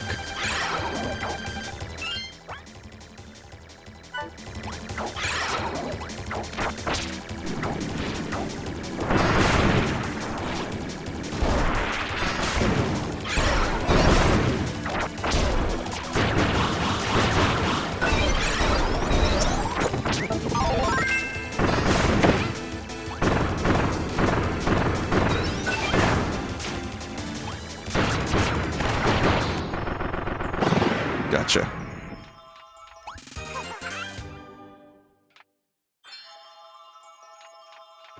A signature guitar? I'd be down for that. That would be, if Fender was like, hey, do you want to do a guitar? I would totally fucking do a guitar.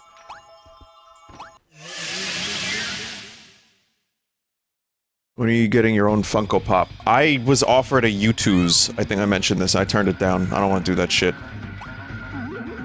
I'm fine selling a shirt or a plushie once in a while. That's cool. I like that. But man, if I was offered a fucking, like... It would have to be a Strat of some kind, I think.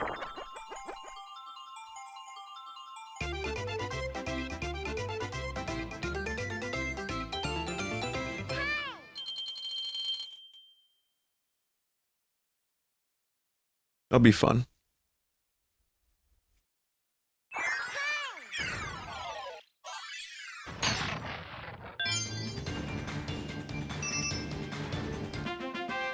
Can Norts be a marketable plushie? I can't talk about that right now.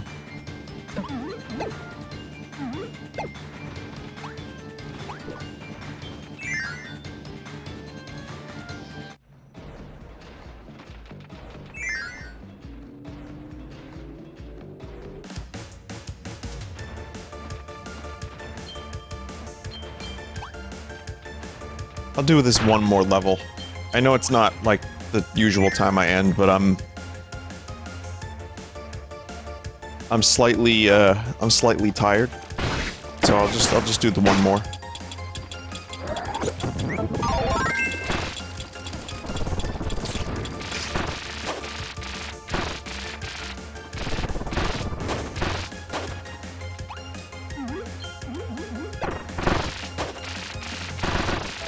What if Gibson offered to make you a signature guitar? Yeah, I mean, Gibson or Fender or whoever, you know, I don't... I mean, you're asking me, like, first of all, it would probably not happen, but... I have a Gibson acoustic, but I mainly use Fender. And I just like their amps. I like their, like, we use a Twin Deluxe.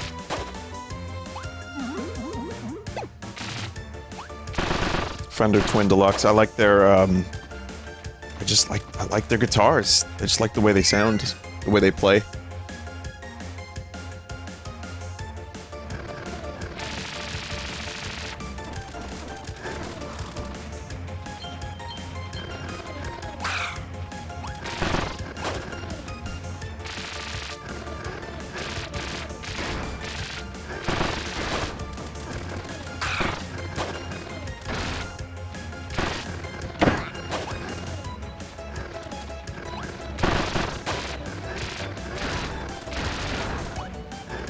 Mega Man. What are your opinions on headless guitars? Nonsense.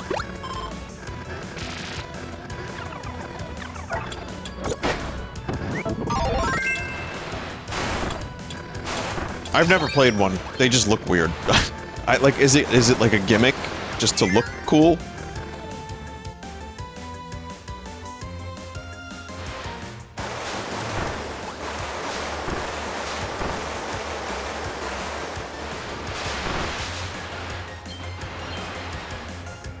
Good for travel. Oh yeah, that makes sense. I have a little travel guitar. Oh! I have a little travel guitar. It's a Martin backpacker. Justin Hawkins uses one of those too. They're, they don't sound that amazing, but you can bring them places and oh, that's bullshit. This was the wrong room to die in.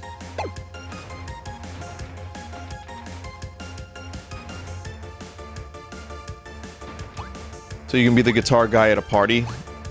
They're not really loud enough to be guitar guy at a party. I guess you could... I guess so. I've gone my whole life not being guitar guy at a party. I'm not about to start.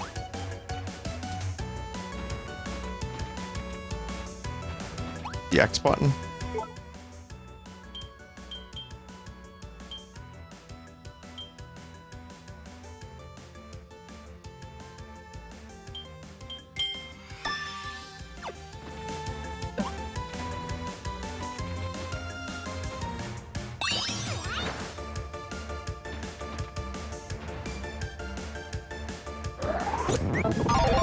Well, that's convenient.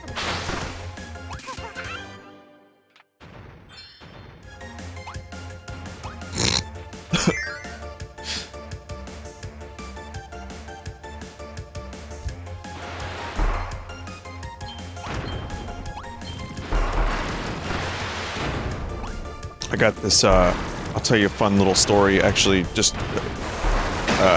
musical equipment related. I think some of you will care more about this than others, but, years ago, I went with Mike to, like, a Guitar Center, because I needed a new amplifier. Because my old amp was a modeling amp, which was, like, electric and emulated different sounds, and it was crackling and getting worse and worse and worse. It was actually a Vox. It was a Vox Valvetronic. And it was just getting to the point where it was just, like, unplayable and barely working. I got a lot of use out of it, but... So, I ended up getting this, like, aqua blue, weird-looking Fender. What the fuck was it called?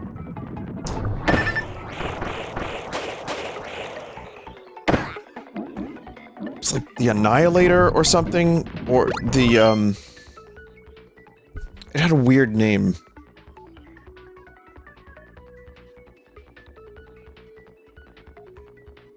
Fender Weird Amp, Annihilator. Oh, damn. Yeah, I don't know. Something stupid. Anyway, got it. Don't know why I got it. Because it sounds like shit. It's awful. I didn't realize that because I wasn't so aware of tone.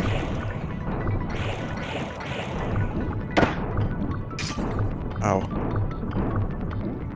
And I guess I just kind of let it sit in Mike's place for a long-ass time.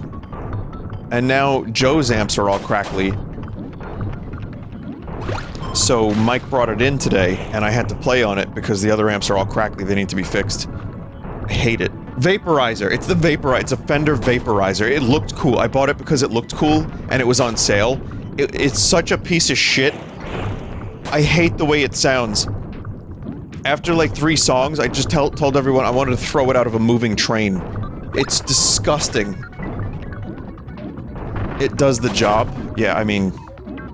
for a practice, maybe.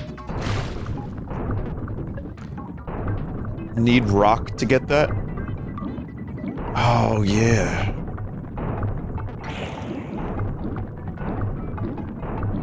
I had rock.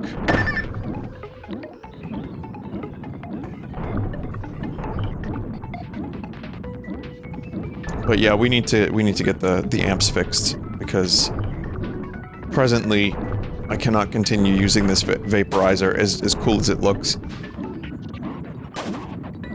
The tone is very assy.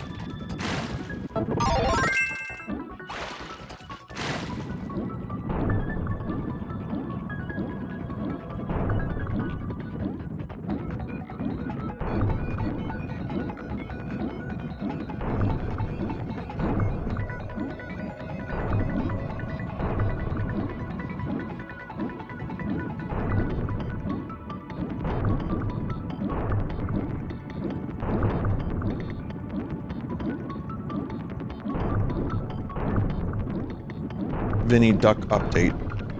You missed the ducks at the park. No! It's better this way, chat.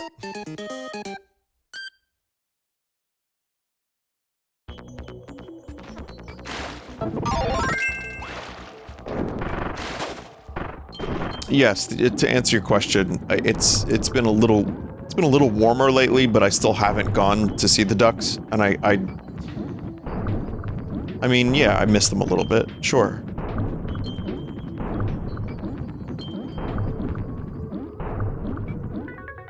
My favorite time of year is like just a couple weeks into like spring, or maybe like like a month into spring.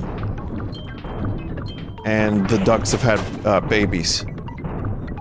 That's fun, because then you can feed the babies.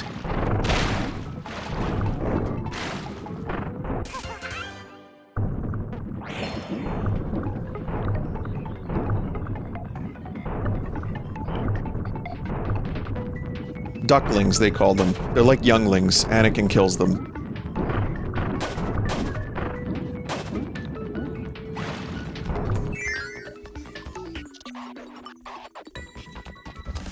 Oh, speaking of ducks, there were two really bizarre trending hashtags. First one was like a couple weeks ago, it was Quackhussy. And I didn't click it to find out what it was, and I don't want to know.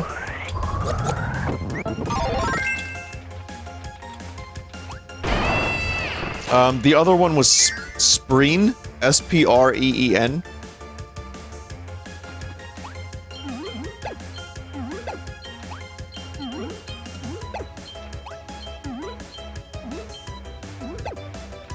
There's really no end to this story or point. It's over now. You can go home if you want. That's all I had to say. Thank you.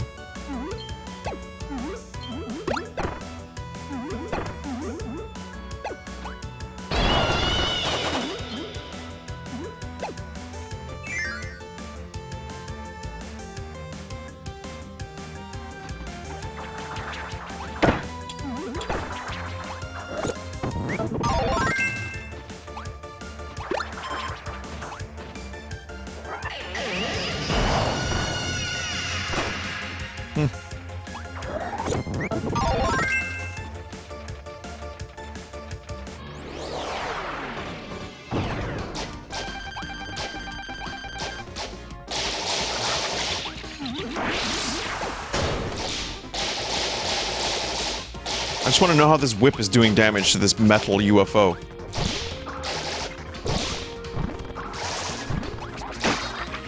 Speaking of whips, they did a, Lego's doing an Indiana Jones Raiders of the Lost Ark set.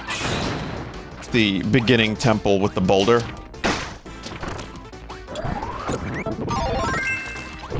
I mean, they also are doing Rivendell, which is like $400 and has like the entire Fellowship and Elrond, and I'm not getting either of them. I'm not. Crazy prices. Crazy fucking prices. And I didn't even finish building the question mark block. So I guess that thing's over now. It was fun while it lasted, chat.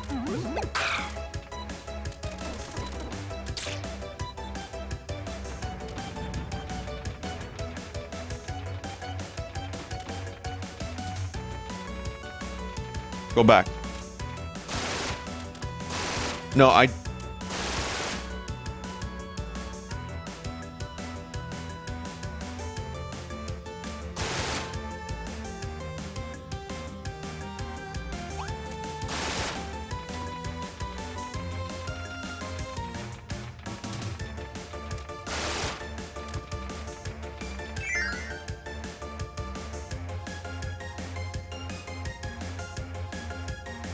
whatever.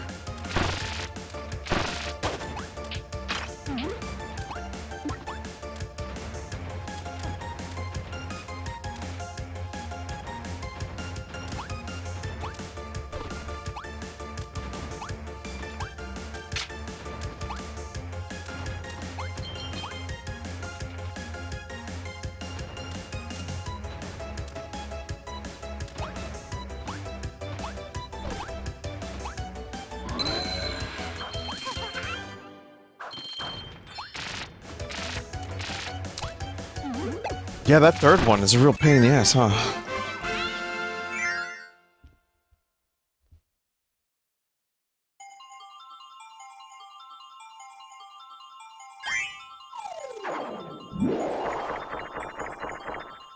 Not really, no. Oh, okay.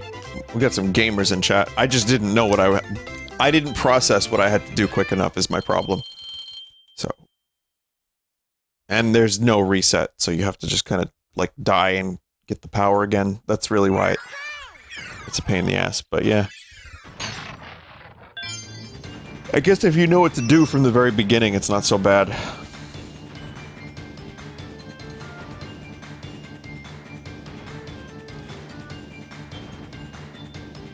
Okay. Chat, I think that'll be enough.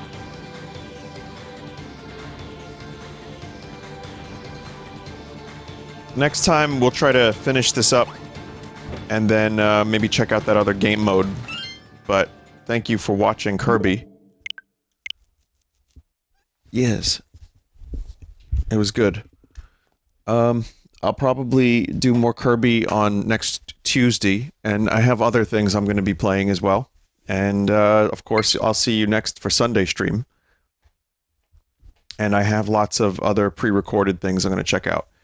So, good night, everybody. Thank you for watching. Resident Evil was good. Kirby is good. And I appreciate you stopping by. I wish I was feeling a little bit better and could have done a little bit of a longer stream, but what can you do?